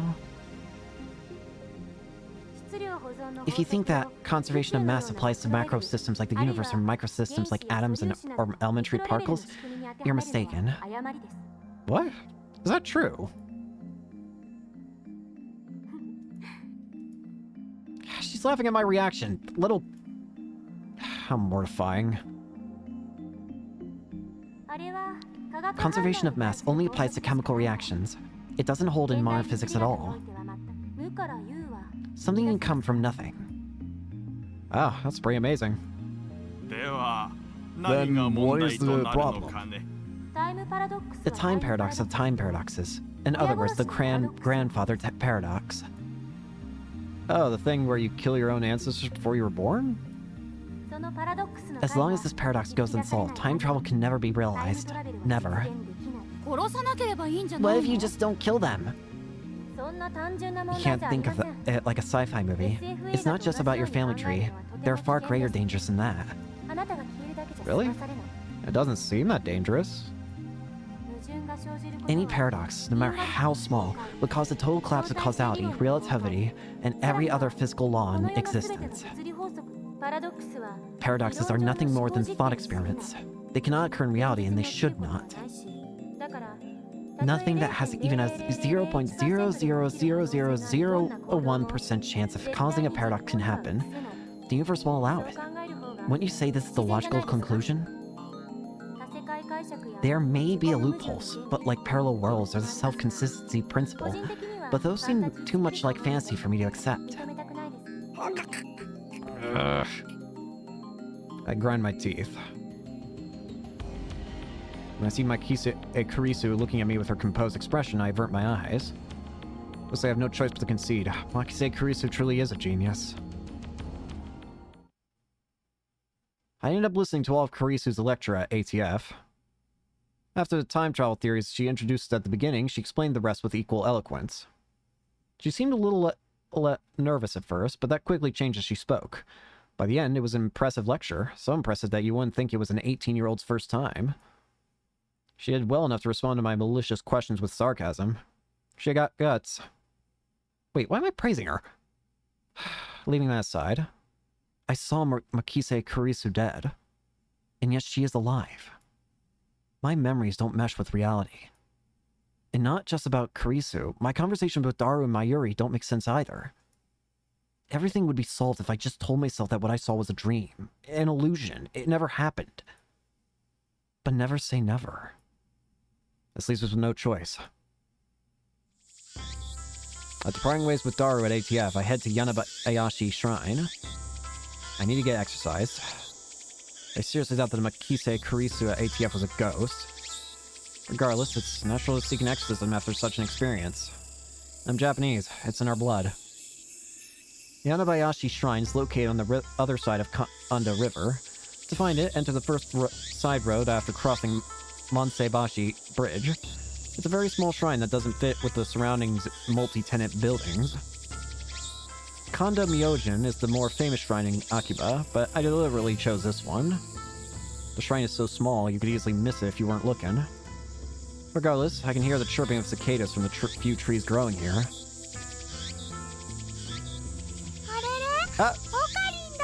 Hello! There are two girls standing in front of the main building. One of them is Mayuri. The other is a docile-looking beauty in traditional Miko attire. Shrine maidens, priestesses, in the Shinto religion, Miko typically dress in the white kimono with a red hakama or skirt. The role is to assist priests with performing rituals and events. Ushibara Luka, a stunning example of feminine charm and grace. Lips delicate like cherry blossoms in bloom. The essence of Japanese beauty. The chief priest's son. That's right, son. Lovely in every way, but he's a guy. Good afternoon, Okabe-san. He bows his head. The voice of a girl, mannerisms of a girl. More feminine than any girl I know. But he's a guy. Taller than Mayuri, yet oh so slender. But he's a guy. Looks stunning in a Miko robes. But he's a guy. Holding bamboo broom, apparently in the middle of cleaning. But he's a guy. It's almost evening, yet still hot as hell outside. But he's a guy. Damn cicadas won't shut up. But he's a guy. Rintaro, could you stop it? Lukako, that blade I gave you, what happened to it? He's a friend of mine. I call him Lukako. Well, we met when I rescued him from some aggressive photographers in Akiba's pedestrian heaven. Some neighborhoods of Tokyo, such as Akihabara, close major streets on busy shopping days. This effectively turns the street into one big sidewalk, facilitating pedestrian access. It also so happens that Lukako and Mayuri are classmates. I learned that fact after I got to know him. Lukako is taken aback by my sharp question. He starts fidgeting with a flushed face and tears in his eyes. You mean Demon Swords Amidare? Correct. I bought it for you so you would learn how to control your power. Oh yeah, you bought at Bladeworks, right? I think you said it cost 980. Don't say another word anymore and they will come to silence you. You're gonna silence me? Thanks for worrying about me, Cream, but who are they? I ignore Mayuri's question. One of the several stores in Akihabara that sells replica weapons. Items include Japanese Sengoku period swords, European Middle Age swords, and knight armor.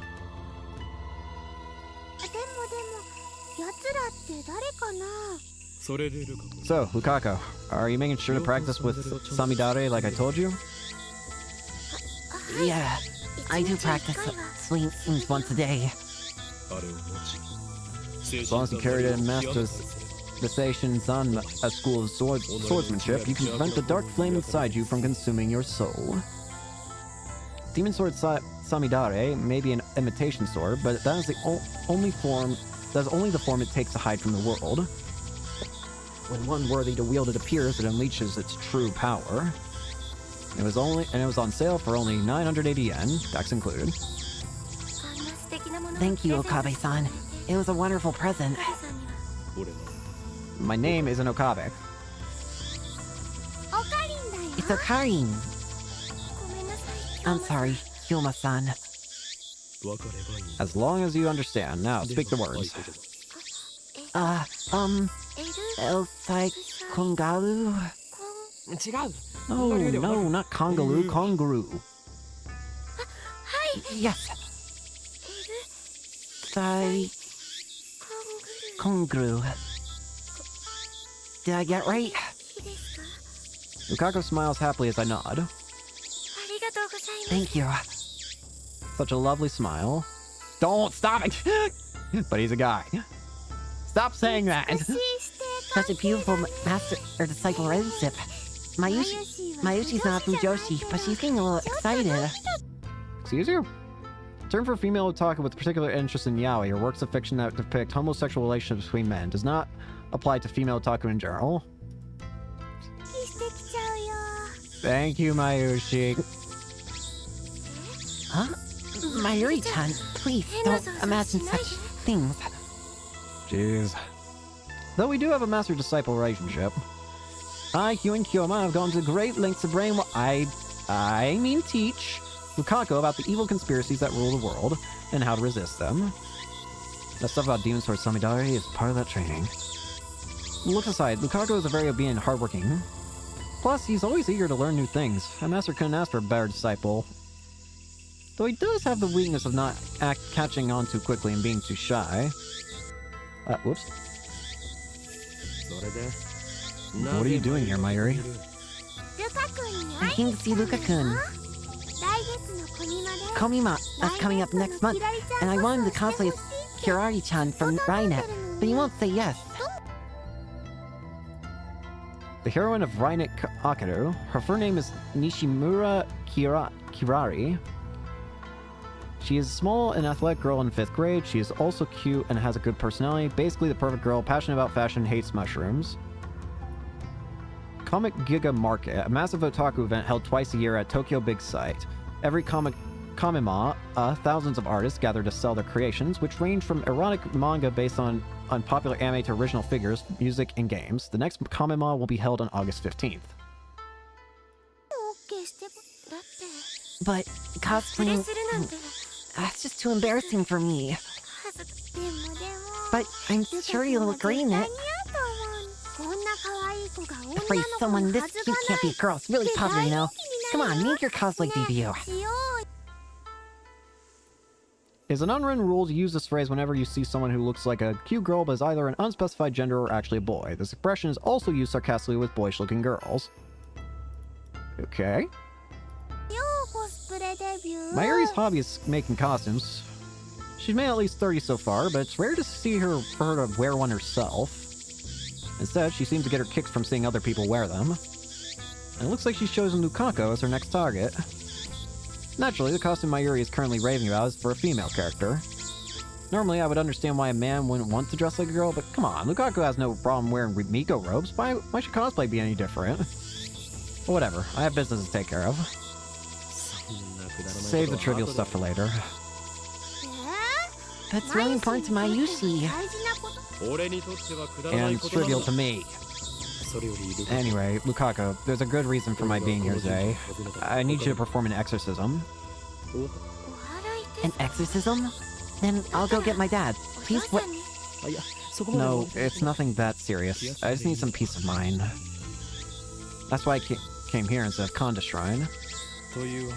So, with that said, bring up the usual. The usual? You mean Samidare? No, who the hell uses a demon sword for an exorcism? The usual for an exorcism should be obvious. I don't know what it's called, but it's the stick with the zig-zappy paper thingies with that the priest does a shaky thingy with. Ah, sound really dumb, Okarin. Quite shocked to hear that from Mayuri. Oh, the Onusa. But I don't know if my father will lend it to me. I'll go ask him. Lukako makes a quick bow, then runs off towards his house, which is on the shrine grounds. A wand that is carried by a Shinto priest, adorned with shide paper, or shide, is used in blessing rituals to ward off evil spirits. Meanwhile, Mayuri takes her pocket watch out of her bag and checks the time. It's a very old watch, not the sort you expect a high school girl to carry. Its name is Pockety. Obviously, that's the name Mayuri gave it, not its brand name or anything. Ever since elementary school, Mayuri has carried Pockety with her everywhere. It's her most important treasure. Well, time for me to go work. そうか、頑張って Do you best. You're going straight home バイト afterwards? が終わったら直接帰るぞ。 Yep. Mayuri lives in Ikebukuro. She comes to Akiba by train just about every day. This should be obvious since we're childhood friends and all, but I live in Ikebukuro too. Though I've been staying at the lab since summer break began. See you tomorrow. I call Mayuri to stop before she trots off. 前より Wait, Mayuri, back at Radicon, you heard a man scream, right? ラジ Scream? Mayuri blinks several times and puts her finger to her temple as if in thought. Then she gives her usual smile. When was that again? 今日の昼だ。 This afternoon. I don't think I heard anything. そうか。 Oh, well, alright. だったね。 Okagi's a weirdo. Bye bye. Thank you. Mayuri leaves, this time for good, though she pauses to wave at least a half dozen times before disappearing beyond the archway. Thanks for waiting, Okabe-san. Lukaku returns shortly after Mayuri leaves. In his hands is the white zigzaggy thing I asked for. Whoops. Dad let me borrow it. Thank goodness. Did Mayuri-chan leave? 前よりはどうでもいいが。 Don't worry about Mayuri. Begin the exorcism at once, Lukaku. Okay, but do you really want me to do it? Well, it's acting like exercising anyway. Lukaku is flustered. Is he really up to this? I'm beginning to doubt. I should have known better. The instant doubt touches my heart, a terrible chill shoots up my spine. The evil spirit in my arm! I grab my finally shaking wrist. Be still, foul spirit! Hurry, Lukaku! It's trying to take over! No, wait. Please hang in there, Okabe-san. I'm not Okabe-san! Sorry, Kyoma-san. But what should I... The exorcism! Hurry! Just do it like I taught you! Okay. With a serious look on his face, Lukaku grabs the unusa with both hands if it were a sword. His stance is impressive. I taught him well. His face is red and he can barely talk. It looks like he wants to say something but is hesitating. Panicking because he feels awkward. Amateur. Please, Luka, expel this spirit from me. I don't want to kill you. Lukaku starts crying. Looks like he's really worried. Reason tells me he's a guy, but his lovely appearance makes me feel guilty, like I made a frail girl cry. But despite the tears welling up in his eyes, it looks like Lukaku's managed to work up his resolve. Hear me, evil spirit. Raises the Unusa up high, shaking it left and right. Please leave it from Okabe-san. I mean, Kyoma-san. Kyoma-san. いいぞ。 That's great! Now strike my arm with those zigzags! そう当てろ。 Tip of the Unusa touches my upper arm. In anime, this would be the cue for some dramatic shockwave to occur, but nothing like that actually happens. The only sound is the chirping of cicadas and a bonk. Donk. Did it work? I take a deep breath. Trembling in my arm has stopped. 大丈夫だ。 I'm okay. Looks like you drove away the evil spirit. Good job, Lukaku.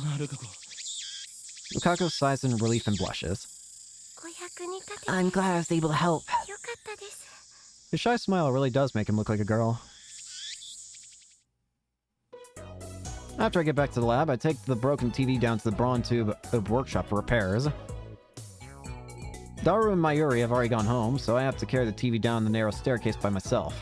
It's brutal, back-breaking work, but I manage. I push the workshop door open with my hips and head inside. The room is dimly lit by the setting sun, but the gloom is offset by the glare from the gigantic CRT in the center of the room. A 42-inch CRTV. It doesn't seem like anything you could get in modern Japan. With LCD TVs becoming the new standard, I seriously doubt anyone would want a bulky old CRT. Oh, hey! Yo, what's up, Okabe? Sitting in front of the huge CRT is an equally huge man reading a sports newspaper. He's the workshop's manager, actually the owner of this whole building, Tenuji Yugo. I call him Mr. Braun. It's a fitting name for someone who loves brawn tubes. What's up? The TV you gave me broke, that's why. Man, I bet you were treating it rough, weren't you? I barely managed to set the heavy TV on the counter. Look, you gotta treat him with love. A muscle-bound bald guy talking about love. Sends shivers down my spine. What's the wrong with that? I'll need repairs post-haste. Man, why you always talk like that? Man, why you always talk like that? Mr. Braun begins investigating the cause of the problem. With nothing better to do, I look around the store. I don't know if it's just the dust hanging in the air, but something feels stagnant about this place. There are CRT screens everywhere. The haphazard layout makes it seem like junk, but they're all functional according to Mr. Braun. He's got a full range of both old and new. Some of them are probably older than me. There are even some flat screen and HD CRTs that came out just before LCDs took the market. Should probably save the game real quick.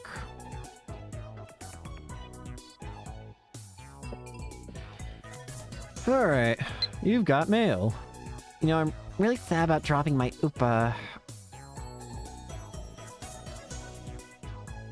I didn't want any of the other Garo Froggies, but I did want Fatty. But now I think about it, it wasn't really that cute. Actually, it was kind of weird looking. I wonder why I wanted one so bad.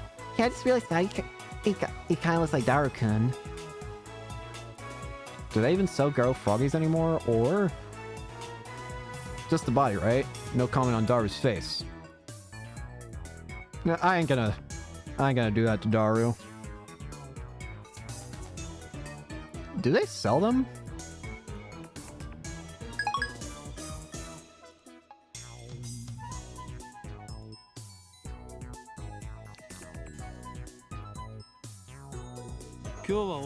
You're open late today. Don't you usually close around 7?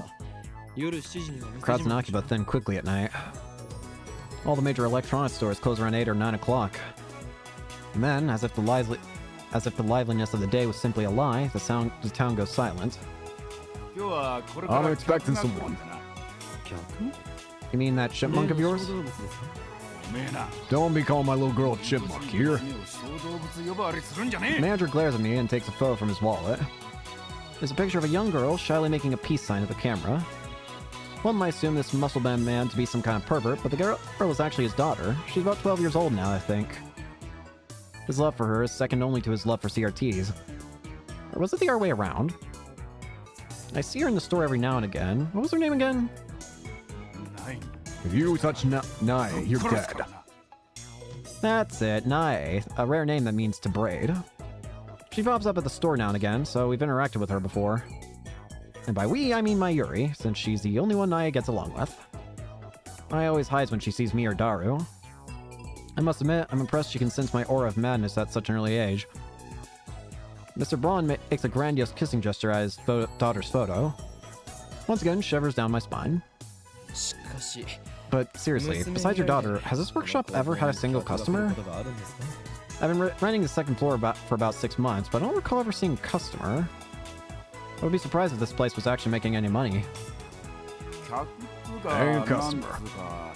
He puts away the photo and goes back to checking the TV, leaving me with that vague answer.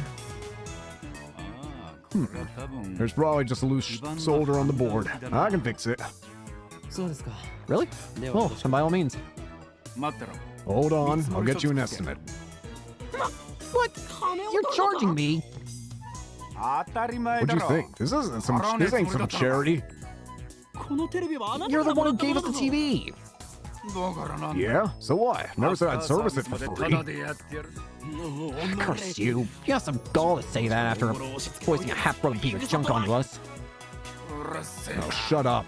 If you don't want it, I can take it back. They'll also charge you for its safe disposal. Extortion! You dare cheat the man who very well may change the future of mankind? Who's that now? Me, of course. Who else? Brush your teeth and go to sleep, kid. You got some nerve to be back talking when I'm letting you rent the second floor for next to nothing. You shall have your money, Mr. Braun. In the end, I'm no match for him. Just then, I hear the door open. Hey! I look up to see that a girl has entered the store. She's wearing a vintage jacket and tight shorts that eyeliner her long limbs and athletic figure. I find myself particularly impressed by her. Stop it. What's that? Whoa, what the? What the hell? Suddenly, time stops. It feels like someone has activated the world. The power to stop time, one of the supernatural abilities called Steins that appear in this popular manga Juju's Bizarre Adventure. Those with the ability to use Steins are called Stan users. Can this girl stop time? The girl is still standing there with her arm in the air. Her smile gradually fades into confusion. What kind of reaction was she hoping for? Seriously. Anyway, is she the person Mr. Braun was expecting? Maybe she's someone he knows personally. Another daughter? Or dare I say his girlfriend? She finally drops her pose and clears her throat. I called earlier. I'm Amane. And just like that, time starts moving again. Oh, so you're the kid for the job interview. I'm Tanoji, the manager. Job interview? This young woman. You want to work at the dull, dirty, depressing, debt-ridden Braun Tube workshop with this filthy old manager? You want an extra 1,000 yen add to your rent? My words are but the truth, though I suppose it's not my place to get involved. Anyway, I had no idea the Braun Tube workshop was hiring. You always look so free. I didn't know you needed help. Actually, I'm the one who begged for the job. The girl looks a little embarrassed. The boss refused at first, but I wouldn't take no for an answer. That's honestly surprising. Kids with drive are rare these days. Take a seat right there, young lady. Oh, thank you. Looks like they're going to have a formal interview. I was going to leave, but since Mr. Braun hasn't kicked me out, I'll stick around for a bit longer. The girl's expression is stiff. I guess she's nervous. Just because of a part-time job interview? In contrast to how she said she wouldn't take no for an answer, she doesn't seem so enthusiastic. Right. What was your name again? Amane Suzuha. Age?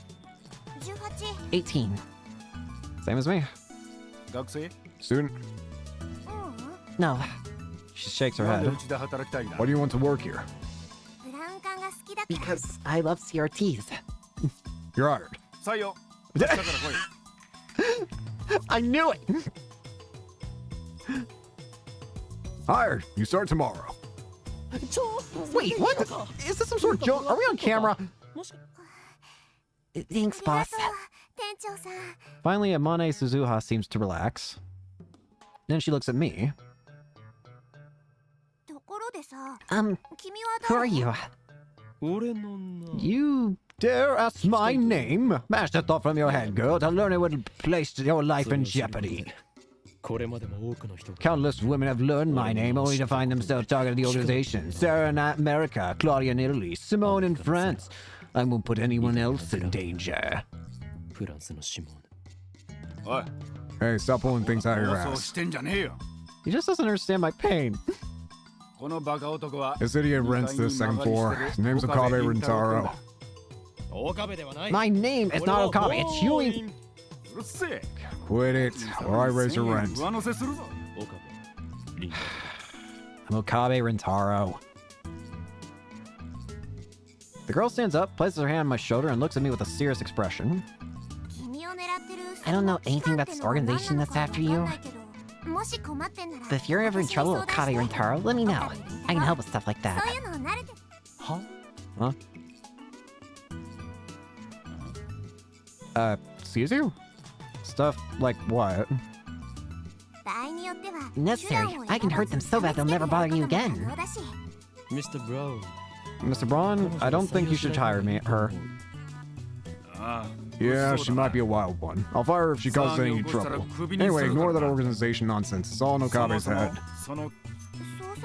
It is? You just keep thinking that. Someday the world will kneel before me. And then Amane Suzuha stares straight at me again. Maybe she has a habit of looking people in the eye. So that's the current trend. Thanks for a tip. Trend? I don't think so. Whoops.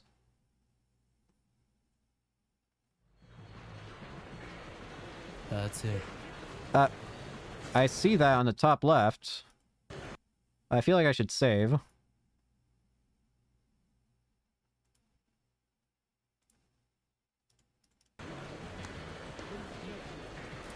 You've got mail. Are you really okay with yesterday's exorcism? I feel like a more traditional ceremony would have been better. I'm worried something might happen to you because the exorcism wasn't strong enough. It bothers me so much I can't sleep at night. Yes, because of that, I couldn't do more than 3 practice swings with the Samidare. Exorcism, it wasn't bad, just a little clumsy. You're a servant of the gods. You need to protect dignity and confidence. Work on it. What would a traditional ceremony entail? I need details. Don't tell me it's an ancient forbidden secret. Or something. Don't worry, thanks to your exorcism, my right arm has been quiet for a while. Still, there's no telling what could set it off. If I'm forced to do battle again, let's just pray that the organization assassins don't find me.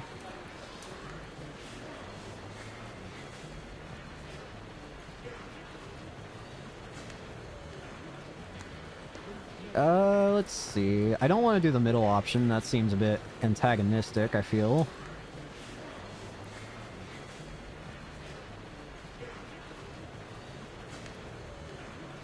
Don't worry, thanks to your exorcism. I'm going to do with the something part.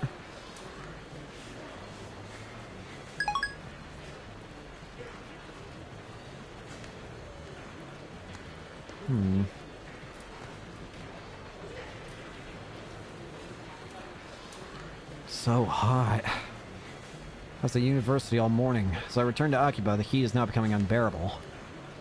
I grab a nice coffee at the bakery inside. I had yodobashi to quench my thirst. While I'm at it, I guess I'll check that channel on the phone. I mostly frequent the occult board, the future technology board, and sometimes the physics board. I search for threads on the mass appearance phenomenon, or Makise Kurisu stabbing, but turn up nothing. So were those hallucinations after all?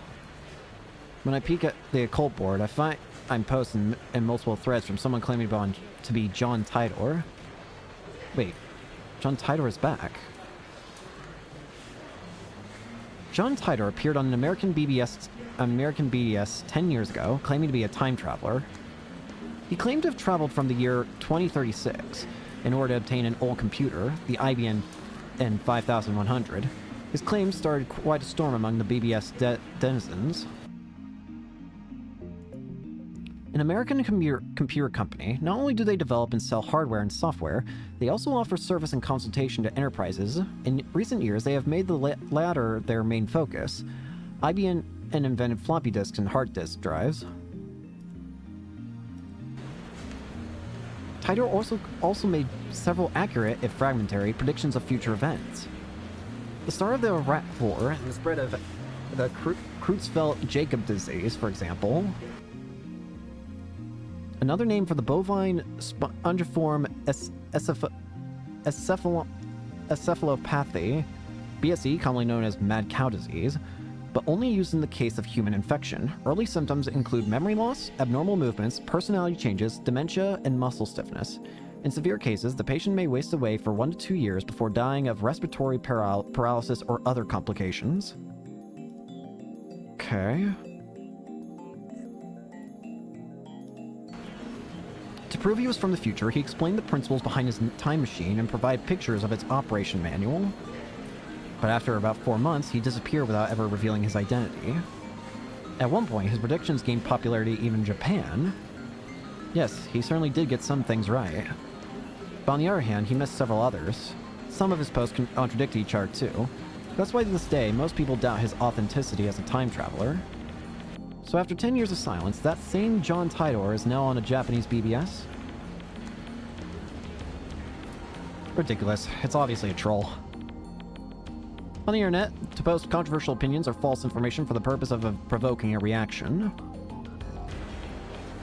First of all, John Tidor is American, yet now he's posting it on the @channel in Japanese. Let's take a look at his posts. CERN. Name John Tidor. I don't expect you to believe that I came from the year 2036. I see that everyone would like to know more about my time machine. Time travel technology was developed by CERN. They completed the first time machine in 2034. Name anonymous. Time traveler lol. John Tidor lore. Kuri Gohan and Kamehameha. More details on the time machine. Anonymous. ID. Do they sell time machines? How much do they cost? I've got about 100 million yen saved. Can you send me one?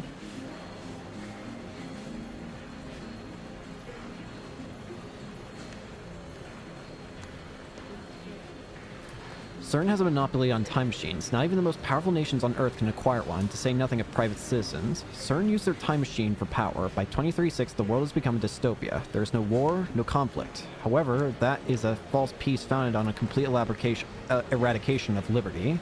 What does LOL mean? Why did you come to this time? What was the Oculus satellite crash you're doing? Wait guys, Tayo-san doesn't understand @channel lingo. Let's keep it simple, okay? If you know what I mean. Get a trip code, asshole. I came here to change my present, in other words, your future.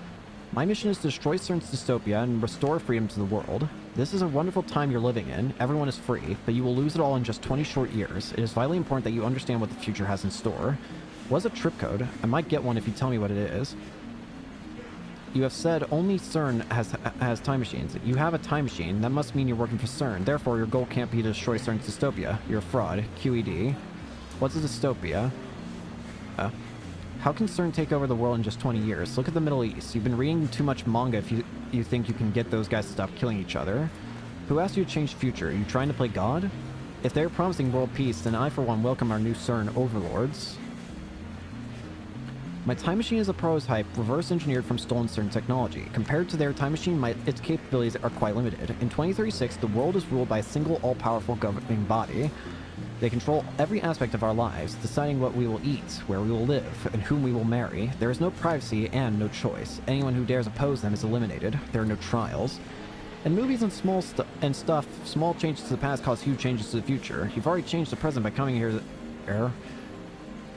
What happens if you make unexpected changes to the future? Implying CERN rules the world. Do you even know what CERN is, lol? OP is a troll.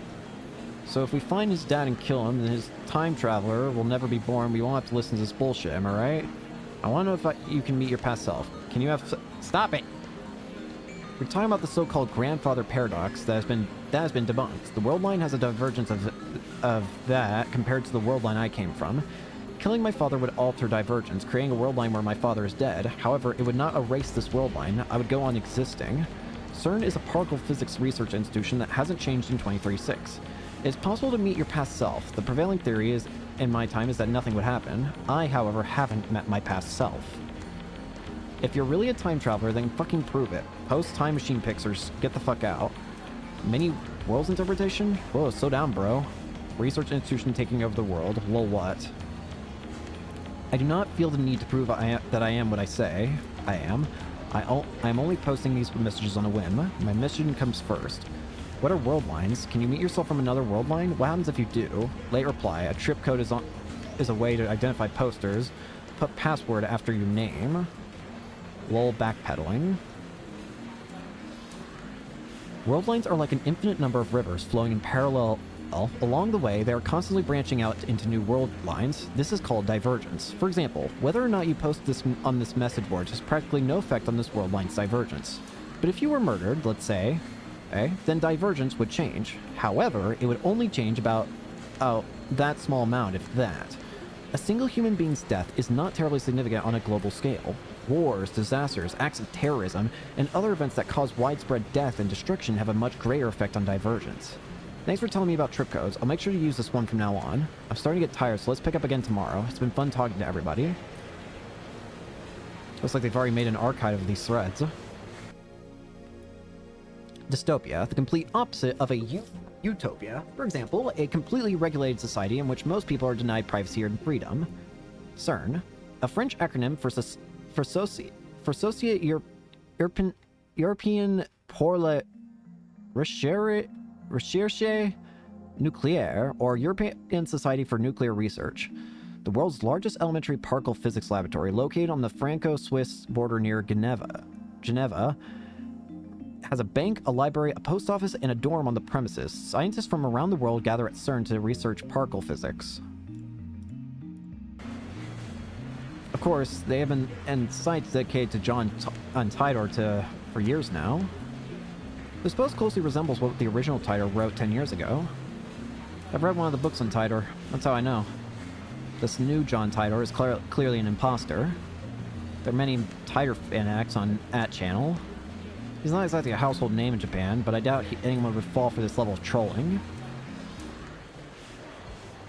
As I continue to read, however, I find the response on the opposite of what I expected. Everyone is accepting this time traveler as if it were his first appearance. Nobody has even mentioned his appearance 10 years ago. Finding this strange, I try posting retort, but everyone ignores me. The hell? Strange. You can figure this out if you do a little research, people. There's the original John Titor thread at Archive in English, and plenty of Titor blogs in Japanese. I entered John Titor's name into a search engine. 12 matches. Wait, only 12? Moreover, all the 12 are about the current Titor's posting on an @channel. I can't find a single trace of the Titor from 10 years ago.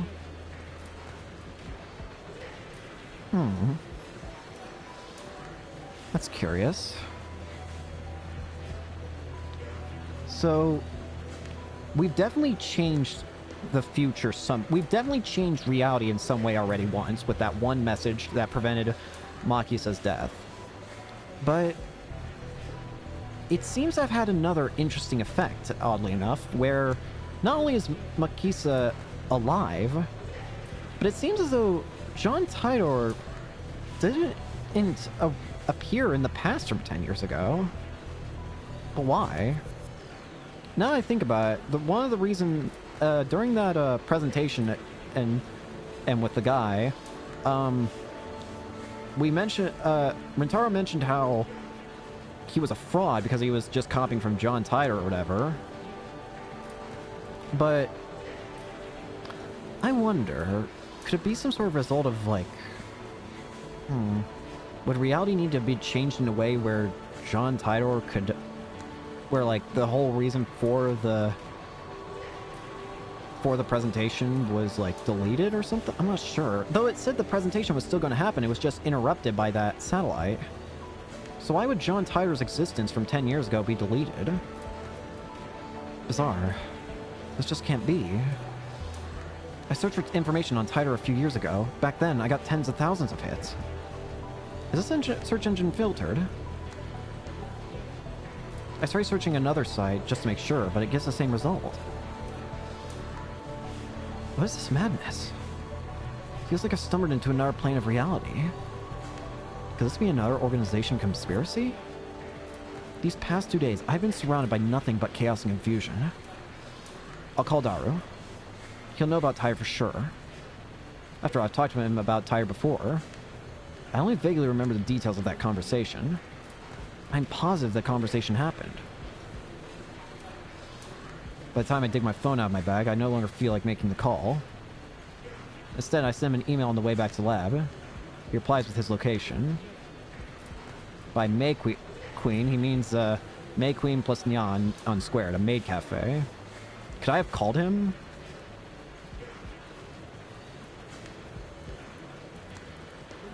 Now I'm curious, can I go back? Hang on, can I look, like how far back did I go?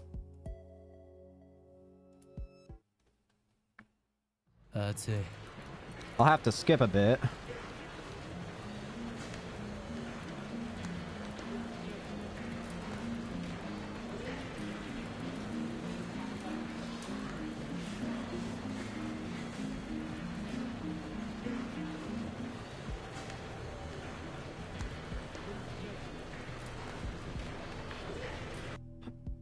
I received mail.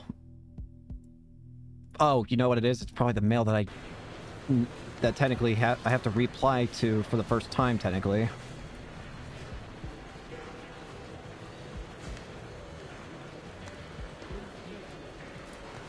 Oh gosh, hang on. I have to go back again. Hang on. I want to properly reply to the email.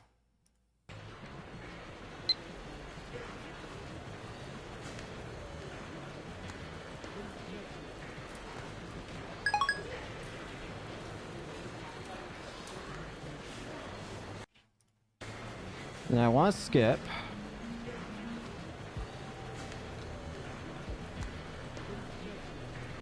Alright, now we save.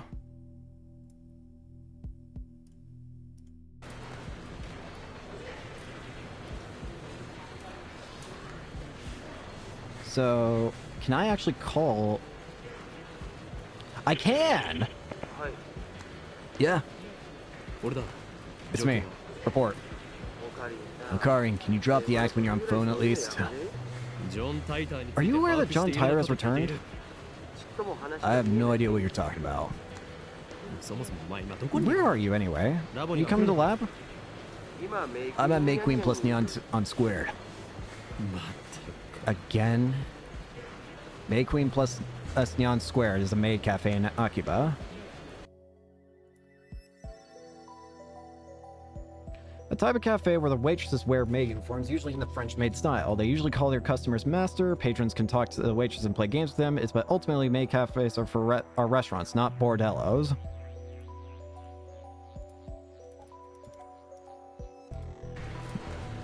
Dar's a regular there. Apparently 3D cat maids are his thing too. I have a sensitive matter to discuss. Actually, it's not sensitive at all. Don't move until I get there. Huh? You coming? Fine, but... May Queen plus Neon Squared is only a 3-minute walk from the lab. Coming from Kuramaboshidori, take a left at Sumakoisaka Crossing and you'll find it. That's where I'm headed now. It's usually busy in Akiba during summer break, but now it's even busier because of the Radicon incident. The area was blocked off yesterday, but it doesn't look like they could keep the main road closed for 2 days straight. I haven't seen a single police officer today. But the Radicon building still seems off limits. The entrance shutters are closed shut and sealed with yellow police tape. We're here now in Akihabara, the day after the unexplained satellite crash. The police barricade has been lifted and a tremendous number of people have gathered in front of the station. The satellite's origin is still under investigation. We're told that it can't be removed until the authorities have more information. According to the police, the satellite does not appear to be dangerous. However, tourists and local business owners have raised concerns. Miya has dozens of cameras set up outside the police line. There are nearly twice as many onlookers as reporters, enough to fill the entire street with people, everyone aiming their phone cameras at the satellite-like object. So many people. Living in Akiba, you get used to crowds and big events, but a gathering this size is unusual. I wonder when they'll get rid of that thing. I hope it doesn't explode or something. They've been letting people back into the area, so I guess there's no danger. Still, considering the unknown origin, I'm surprised there isn't more security. Today, like always, otaku are shopping for doujinshi, import games, electronics, or whatever strikes their fancy. Wrong button. Fan-created amateur manga. They are often, but not always, adult in nature. These are sold at special doujinshi events, the biggest of which is the twice-annual comic gig market known by fans as Kamima. Aside from the scene at Radicon, it's the same as any other day. But I still don't understand what I saw yesterday. I've half accepted that the mass disappearance was just my imagination. Maybe I've become unable to distinguish reality from fantasy, like the media likes to say about teenagers these days. With that thought in mind, I returned my gaze to the street. And there, in front of me, stands a woman holding her phone in front of her face. Eh? She took a picture. Her phone was clearly pointed at me. I tried to cover my face, but not quickly enough. I turn around just to make sure she wasn't pointing at someone behind me, but that doesn't seem to be the case.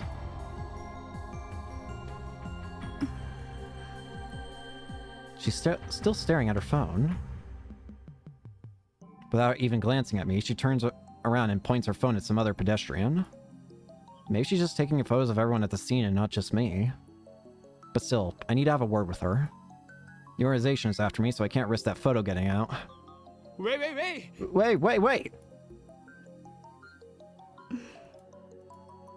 She doesn't turn around. Is she so engrossed in her photography that she doesn't even notice me? Or does she not catch my magnificent native level English? Hey, you with the phone on camera. Wait, please wait! She turns back, finally noticing me. And of course, her phone turns with her. Hey, no pictures! Are you with the organization? She completely ignores my objection. And then she goes back to looking at her phone. Answer my question, are you with the organization? If she is, then I may have to take suitable measures. You're not? Even so, I can't let you keep that picture. The organization will stop at nothing to find my whereabouts. And they'll kill anyone who gets in their way. I need you to delete that picture immediately. Is she even listening to me? I also like how the name keeps changing for the woman at the bottom. It went from like possible organization spy to lady ignoring me to like voyeurly woman or something like that. I'm not sure. It said something with a V. Sorry. Wow, she finally speaks. Just a whisper, but it's something. Lady who apologized out of nowhere. If I upset you. She lowers her head slightly in a bow. Or at least I think it's a bow. She's been looking down all this time, so I can't really tell. Before you apologize, I need you to delete that photo. I was shooting the scenery. Her fingers dance across her phone's keys with impressive speed, exactly the opposite of her annoyingly slow speech pattern. The scenery? You're a tourist. Or is she one of the people who came to see the satellite? In that case, why should she take a picture of me? She shakes her head without looking at me. Lady ignored me and apparently sightseeing in Akihabara. It's proof of where I was today. You're a strange lady. Kiryu Moeka. My name. I guess she's introducing herself. That's nice, but I just want her to delete that photo. I have a question for you. May I? First, the photo. There's an urban legend in Akihabara. Have you heard of it? An urban legend? What's she talking about? Don't tell me. Is there a brilliant but insane mad scientist said to be lurking in Akihabara? And now that brilliant but insane mad scientist is the target of every assassin in the underworld? I've remained in this town for far too long. How do you make plans? Akihabara, you weren't such a bad town. I'm glad that... Phantom Retro PC. Retro PC? She replies with a nod, or something like a nod. They say there's one in Akihabara. Oh. Nothing about a mad scientist. I'm relieved, but also disappointed. At any rate, this is the first time I've heard about a Phantom Retro PC. A Retro PC? You mean like a 98? A Japanese PC series sold from the mid-1980s to the mid-1990s. It sold so well that at one point it was called the National Computer. That's the first model that comes to mind. But are 98s really that hard to find? She shakes her head slightly, or something like a shake. No, this. She turns her phone towards me. The screen shows an oddly shaped computer. It's hard to tell since the picture's monochrome, but it looks like some kind of PC. It looks kind of familiar. Strange. IBN An IBN in 5100. Wait, IBN... Hang on. That was mentioned before, wasn't it?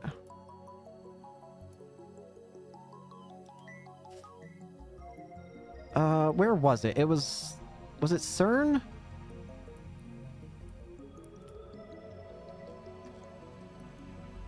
Pretty sure there was someone who mentioned... There was something that mentioned that.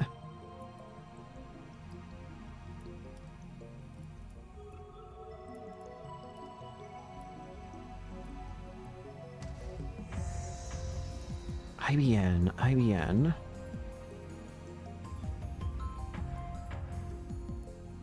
It might have also been the text messages from John in the channel. But I feel like I heard that name here.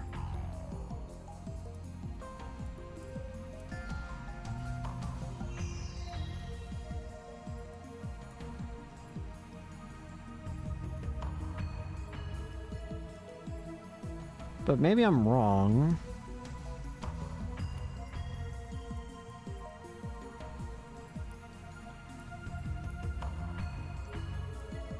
Wait, no, here it is. An American computer company. I feel like I remember seeing the number 5100 mentioned somewhere before. I could have sworn I did. Did I not?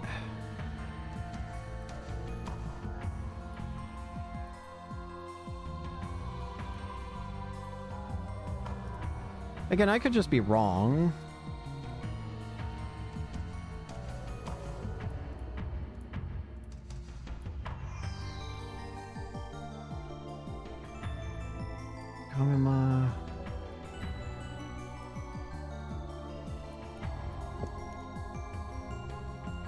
An IBM 5100.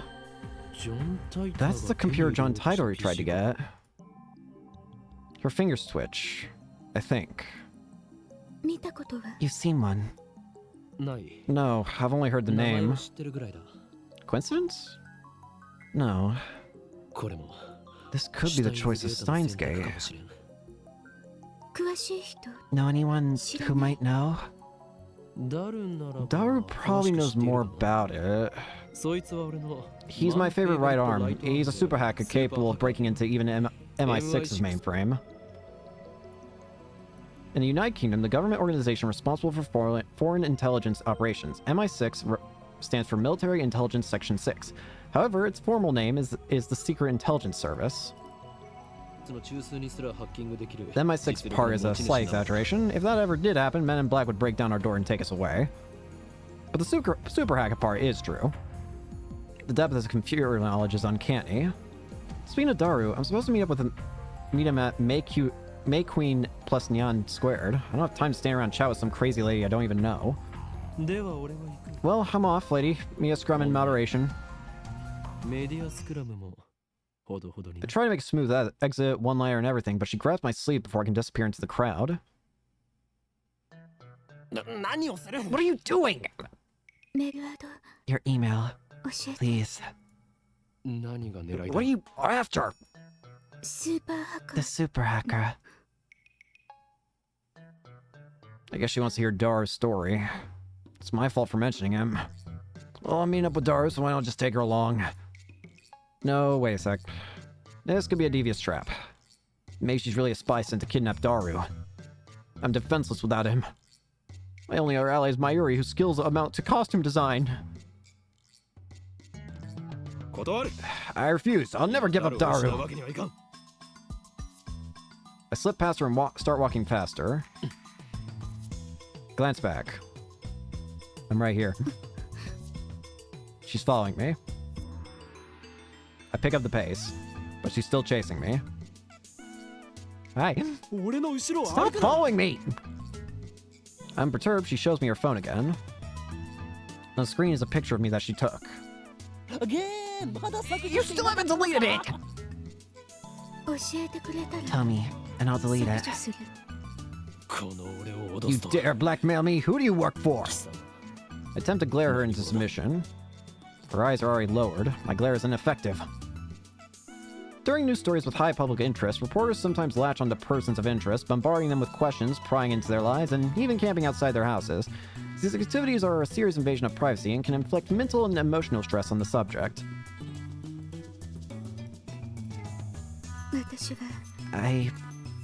She hesitates for a second. Work part-time at Arc Rewrite. What's that? An editorial company here in Akihabara. One of those companies that writes articles for magazines. Is this gloomy lady really fit for that kind of work? Wait, you plan on posting my picture without permission, don't you? Mad scientist Akiba unveiled. I can see the headlines now. That's all the organization will need to turn Akiba into a sea of blood. No, I must avoid that gruesome outcome at all costs. I have no choice. Very well, I accept your terms. At any rate, as long as she has that photo, I have no way of knowing how it might be used. I pull up my email address and show it to her. Looking back and forth with my phone to hers, she enters my info with terrifying speed. Of course, this woman is an Esper. I dub her power. Shining Finger. Her magical thumb types cursed emails at 255 characters per minute. Whoever receives one dies. She's done typing my address. It took all of 5 seconds. Name? Hoin Kyoma, mad scientist. How is it spelled?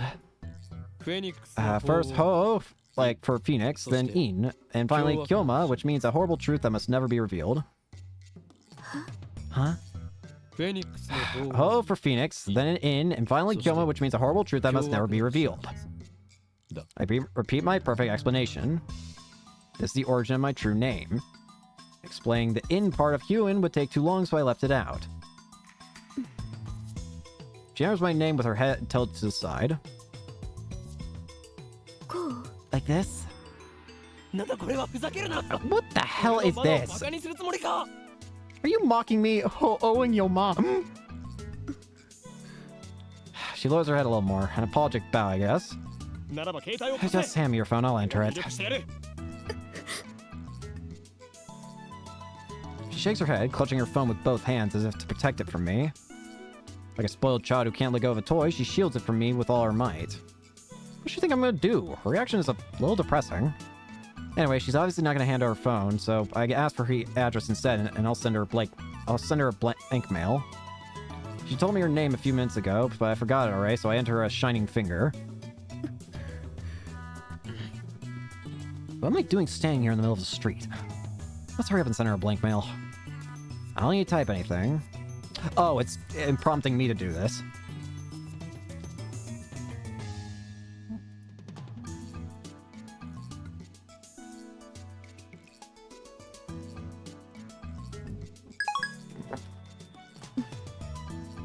She's staring at her phone. I don't think I've ever met someone who made less eye contact. After a few seconds, her phone receives the email. What? How do you know that name? From the blank email. Damn, my email's still linked to my real name. I must change it at once. That's just my lies. I'll send another one with my troop. No, this is fine. Nonsense! I am not a copy retarded by Huey and Kyoma. She's not really buying it. Did you delete the picture? She nods slightly. I think. It's really hard to tell. Her body language is as subdued as her voice. If you deleted it, then I'll prove it. She shows me her screen. The only picture remaining is the one of that computer. That's a relief. I'll email you later. So ask, okay? About what? The urban legend. Oh, that. I almost forgot. I wonder. Shining Finger.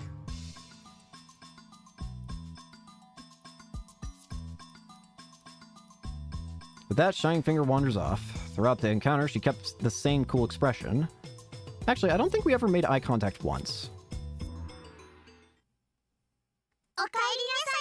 Jesus Christ. I open the door of the Make Queen Aim Plus Neon Squared Maid Cafe, and two familiar cat-eared girls greet me with the smiles. Wait, Mayuri! One of them is Mayuri. What? But here she's called Mayushi Nyan. Since she works here, I stop by about twice a month. I guess that would make me a regular customer. And the other? Actually, I've never been to any other maid cafe. Welcome back, Okarin. After bowing again, Mayuri gasped as if she thought of something. Hey, Okarin. Mayushi just knows something. Welcome back, and Okarin go really well together. Whatever. Now that you're in the pose, I can see it being you. Oh, but... Kyoma, it's great that you came, yeah. Ferris, aren't you in the phone? Hang on. Yeah, you are, Ferris. Hi there. The other maid who came to greet me, Ferris Nyan, her professional name, of course, hits me with her trademark combo attack of cute cat-like gestures. She's Maid Queen Aim Plus Neon on Square's most popular maid. Even though she and Mayuri are about the same age, she looks and acts a bit younger. Whoops. Darnyan's here too. Even Wayne, yeah. Daru frequents this cafe because he got a crush on Ferris. He often reads her public blog while muttering, Ferris is so cute to himself. He's got real bad... Oh no. I keep telling him to either choose 2D or 3D, but he doesn't listen. I also have trouble dealing with this cat girl. She always finds a way to best me. Annoying. Are you in our secret means to overthrow the evil organization, yeah? No. Yeah. Something like that. Paris wants to join too, yeah? No chance. The organization isn't threatened by cat-eared maids. Not true, yeah? Paris has a perfect secret technique to help take them down. What? You finally mastered that secret technique. Yes, yeah. After completing my pilgrimage to Guina Highlands and overcoming my mentor's death, I finally mastered it. What mentor? Ferris knows my true name, Kyuin Kyoma, and I've also told her all about the organization. Now she's more into it than I am. She's always the one to bring up the subject whenever we meet. By the way, this is the first time I've ever heard of the secret technique or whatever it is. So, Paris wants to participate in the spirit conference like you promised, yeah. She's not letting it go. It'll take 30 minutes if I play along with her. You're not suggesting we venture to the sanctuary? The answer is no. Although you may understand the hidden secrets, you're still too inexperienced. But you promised! Are you going to betray me? My brother's waiting for me there. Since when you have a brother? Wait, hang on. Since when you have a brother? And what the hell's a spirit conference anyway? Ferris looks at me with actual tears in her eyes. I falter even though I know it's just another one of her cutesy acts. Whenever I talk with her, I run out of comebacks, which is really unusual for me. And then she takes the initiative, leaving me with nothing to do but listen to her fantasies. I mean, come on, you can only take it so far. There's a very clear difference between her stories and mine. As everyone can see, I speak nothing but the truth, while Ferris has only delusions and a made-up backstory. I always have to play along. That's why I feel like I can never best her. I don't quite get it, but Mayushi can go to Sanctuary too. Great, now Luca's joining in. It's just going to get worse here. I have to end this conversation now. Daru, you can't come. This discussion is over. No fair, Kyoma. That's right. Leave Mayushi and Ferris-chan behind me. Who's Ferris? Ferris-chan's Ferris-chan, right?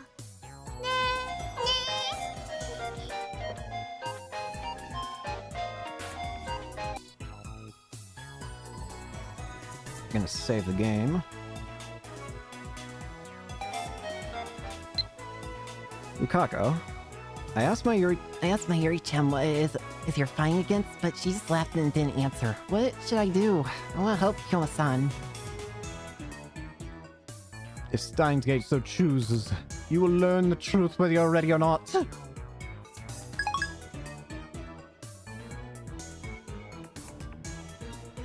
Mayuri and Ferris look at each other and smile. Look at these smug expressions.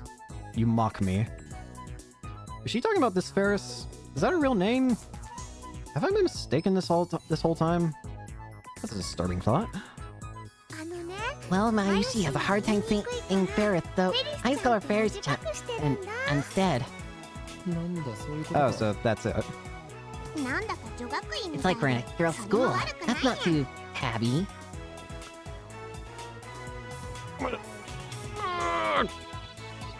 Get away from me! Okay then, moving on. Show me the table already. How long do you want me to stand here waiting? Sorry, nya. Table for two, so nya. Mayushi, I'll leave to you, nya. Leave to me. Yeah, notice the cat-eared maids here at Maid Queen plus Nyan Squared are required to add cat sounds, nyas and nyans, to their words with some frequency.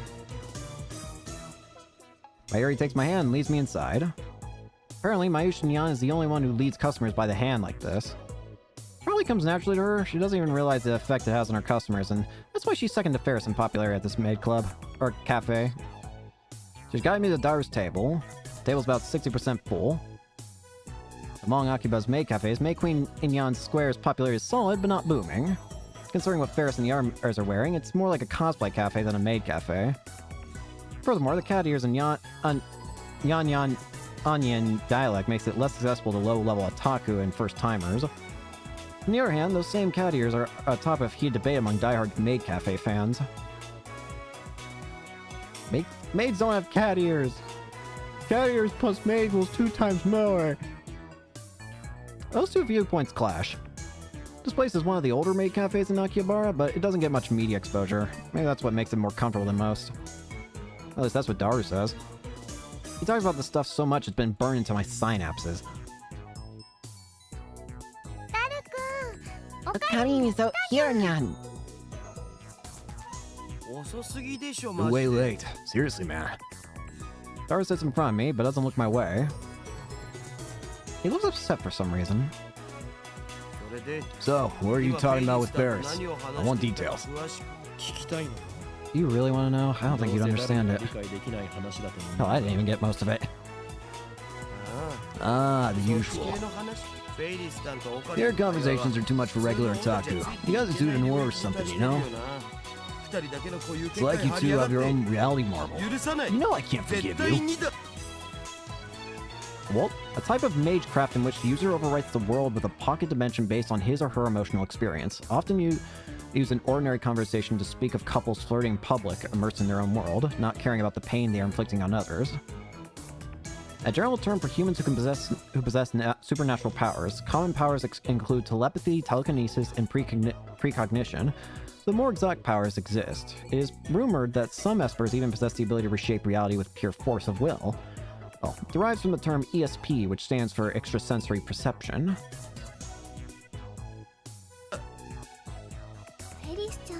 I think Ferris-chan likes a Karin, nya. Of all the maids and masters here, nya, the only one who can keep up with Ferris-chan is you, Karin. I'm not even close to keeping up with her. I'm so jealous, you lucky bastard. I have no interest in women who dress themselves in lies. Like you're one to talk. Silence, you unfaithful bastard! All your 2D wives are crying! You struck a nerve, man.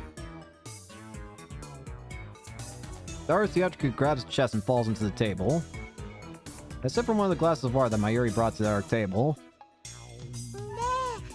Master, may I take your order? Almond rice and hot coffee, black. Coming right up. After taking my order, Mayuri finds her way towards the counter as if swimming between the rows of tables. Hope she doesn't trip. So, what did you need? Daru asked without getting up from the table. That's right. In my conversations with Shining Finger and Cat Girl, I almost forgot my original objective. I was gonna head to the lab in about an hour. I have an urgent matter to discuss. Stops here, right? I lean on the table and scan the area without moving my head. You remember John Titor? John Titor? Who's that? The self-proclaimed time traveler who appeared on the internet about 10 years ago. I thought we talked about him before. Is this a new addition to your made-up backstory? Nothing like that. Everything I say is the truth. What a pain. Well, I guess I can play along. So, what's the source in this dire guy from being from the future? Wait, you seriously never heard about him before? Seriously, bro, I haven't. Sure you didn't just forget? I can't say for sure. There are even books about him. I might remember if you show me one. You really don't remember? Memories fade. We're not computers, man.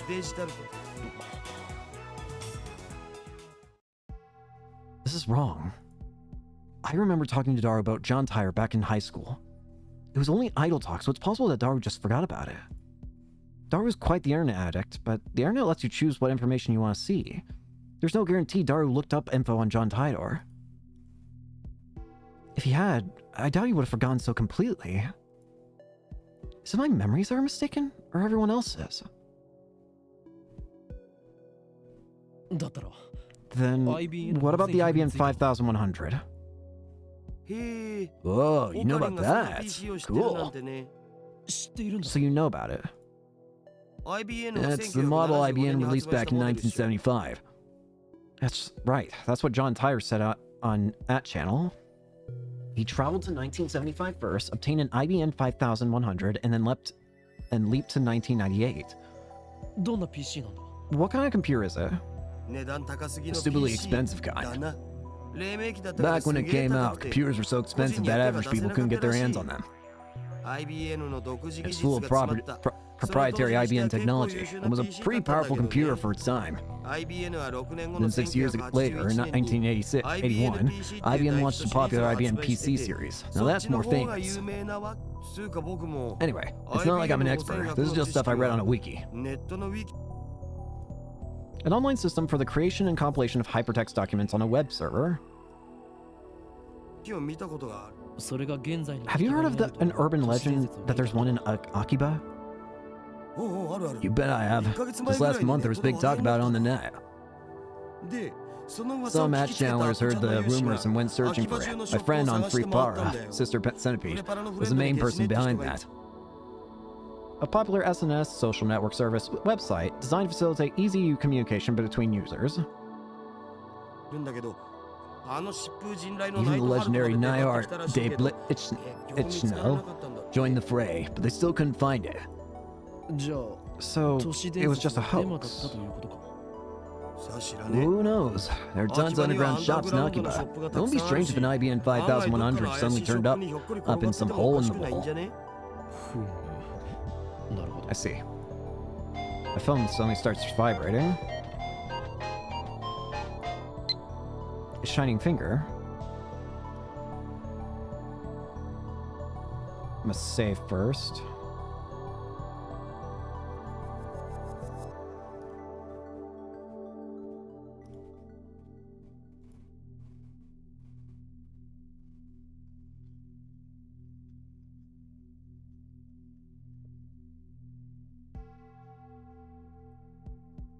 Kabe-san, I mailed you as soon as I could. My name is Kiryu Moeka. I'm a 20-year-old freelancer editor. I believe I mentioned I work part-time at Arc Rewrite. Sorry for taking your picture. It wasn't on purpose. I needed some shots of Akibar for work, and you just happened to be in one. Actually, to tell you the truth, I was hoping to sneak some shots of the state of the satellite. Hey, by the way, the picture I took was just a test, not the final shot. That's why I was using my phone. Even if you hadn't begged me to delete it, I wouldn't have posted it, so don't worry. Anyway, I should get to the point. I'm really sorry for asking like this, Okabe-kun. But it'd be great if you could ask your friend, the super hacker, about the IBM 5100. I don't really know anything about computers, especially old computers. All I have to go on is that picture I showed you. I'll attach the image. Be absolutely positively sure to reply, okay? I'll be waiting. And if you could give me your super hacker friend's email address, I'll mail you again. It's okay to mail you again, right? Of course it is. Bye. Moeka. Oh, come on. What's with this mail? Disregarding the weird timing. Is this really the gloomy, unsociable woman I met in front of Radicon? She's like a completely different person in this email. Does she have split personalities or something? Well, I got some info about the IBM 5100, so I guess I should give her a reply. But if I send an immediate reply to a woman I just met, won't I come off as clingy and desperate? I mean, didn't she ask for it? I, Hugh Kyoma, will not be taken lightly. This is my chance to make her understand which one of us is the superior human being. And above all, I have yet to ascertain if she can be trusted. She might start harassing me if I reply the wrong way. Besides, she hasn't proven that she's not working for the organization. Nonetheless, it couldn't hurt to tell her what I learned from Daru. To discourage her, of course. Can I now message? Let's ignore it. Did I mess up? 待たせたな、ダル。それで。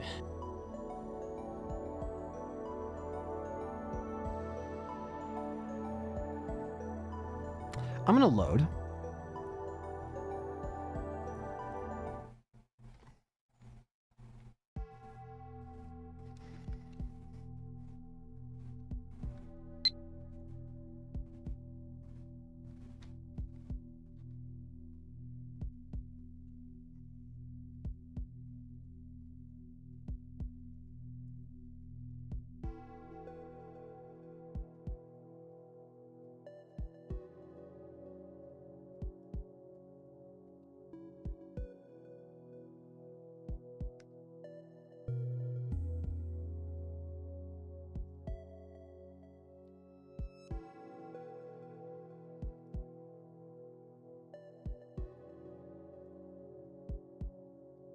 Try to see if I can...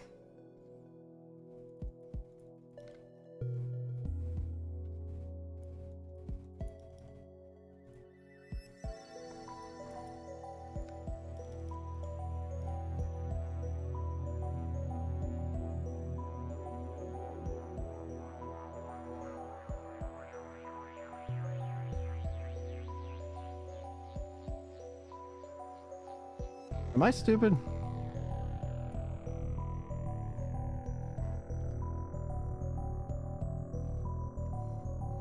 Oh, here we go. I tell Dara to wait as I start typing out a response. It's not like I trust her, but I figure I should tell her what I learned from Daru. And then she'll be completely discouraged. Wait! Crap! I just realized what this is gonna do. It's gonna happen again. I didn't even think of that!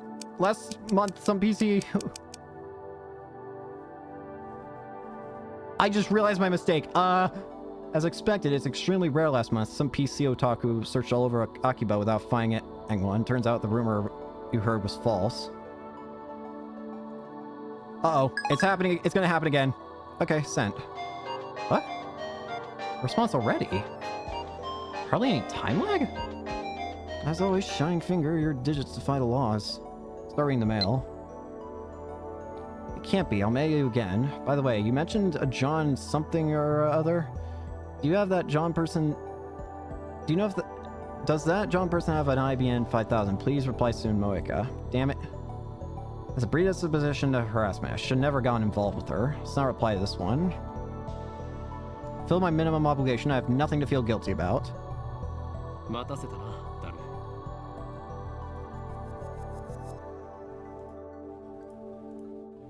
I can't reply? Sorry for the wait, Daru. それで。 So, there's one thing I need to 一つだ know. け確認したいんだが。 I scan the area with my eyes once more, then I lean in close. IBN IBN 5000 has the power to destroy the world, right? なんでだよ。 What? It doesn't have the power to do anything, let alone destroy the damn world. What's this now? World's gonna be destroyed?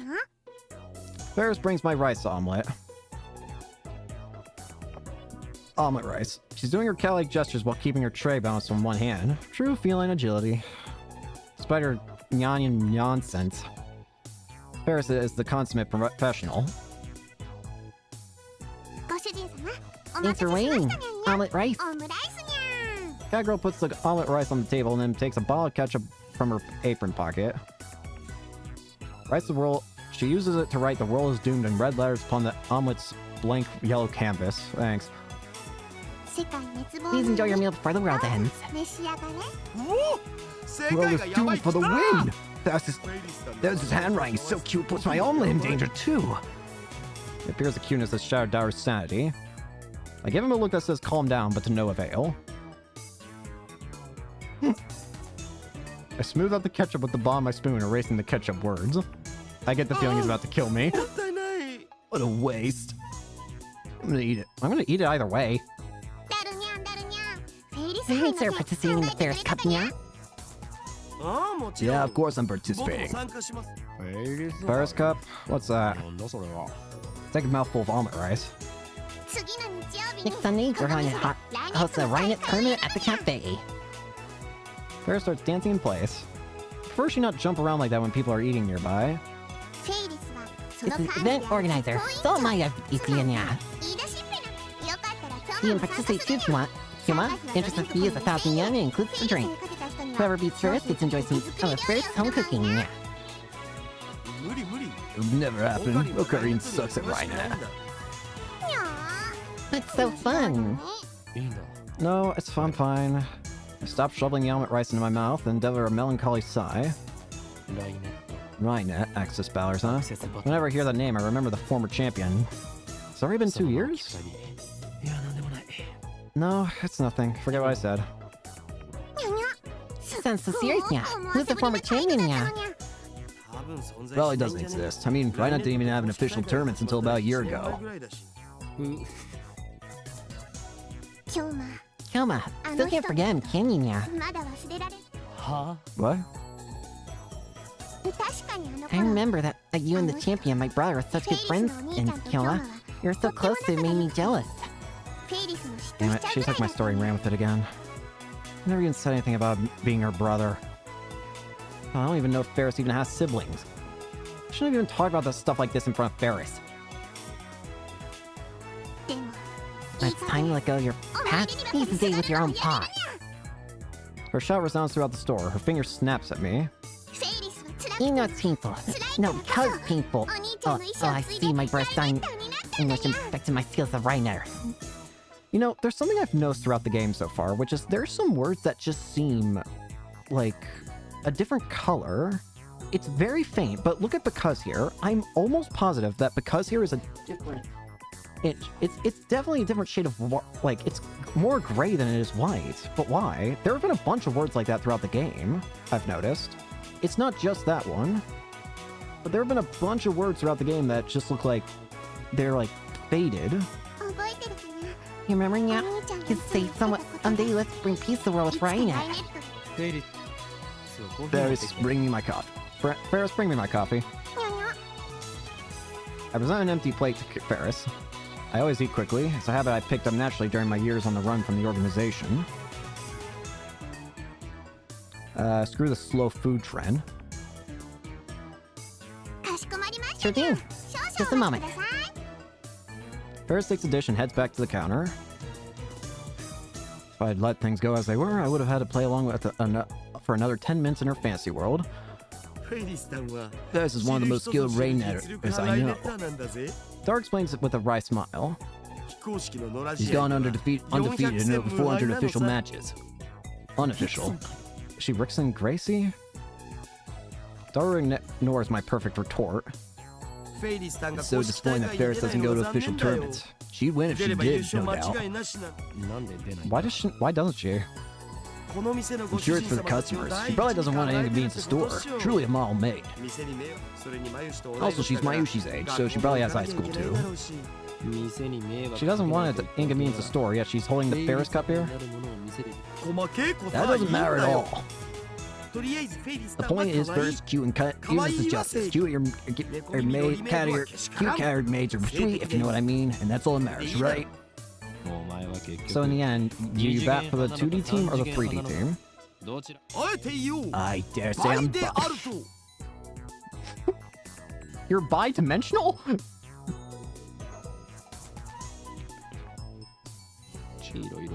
You're an inspiration, Daru. I know, I'm just too awesome. Toru usually doesn't show enthusiasm for anything. The exceptions are Moe and Ferris. I wish he were this passionate about our experiments. Hang on. I got mail.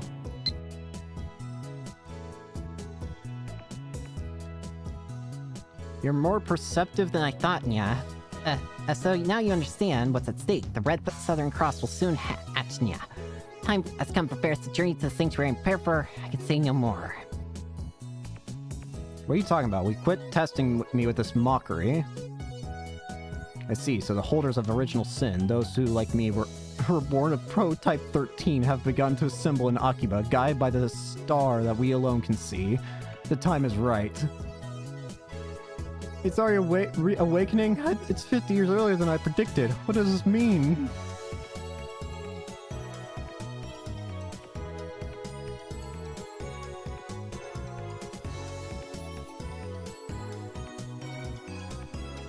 I'm gonna go with the Red Southern Cross.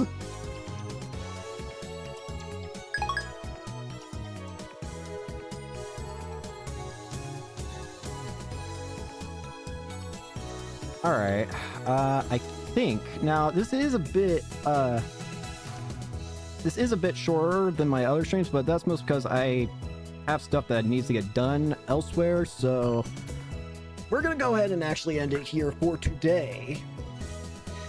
I don't know when I'll be able to stream next. Probably not tomorrow, but maybe not in the next few days, but I'll try and come back soon, because this has actually been really interesting so far.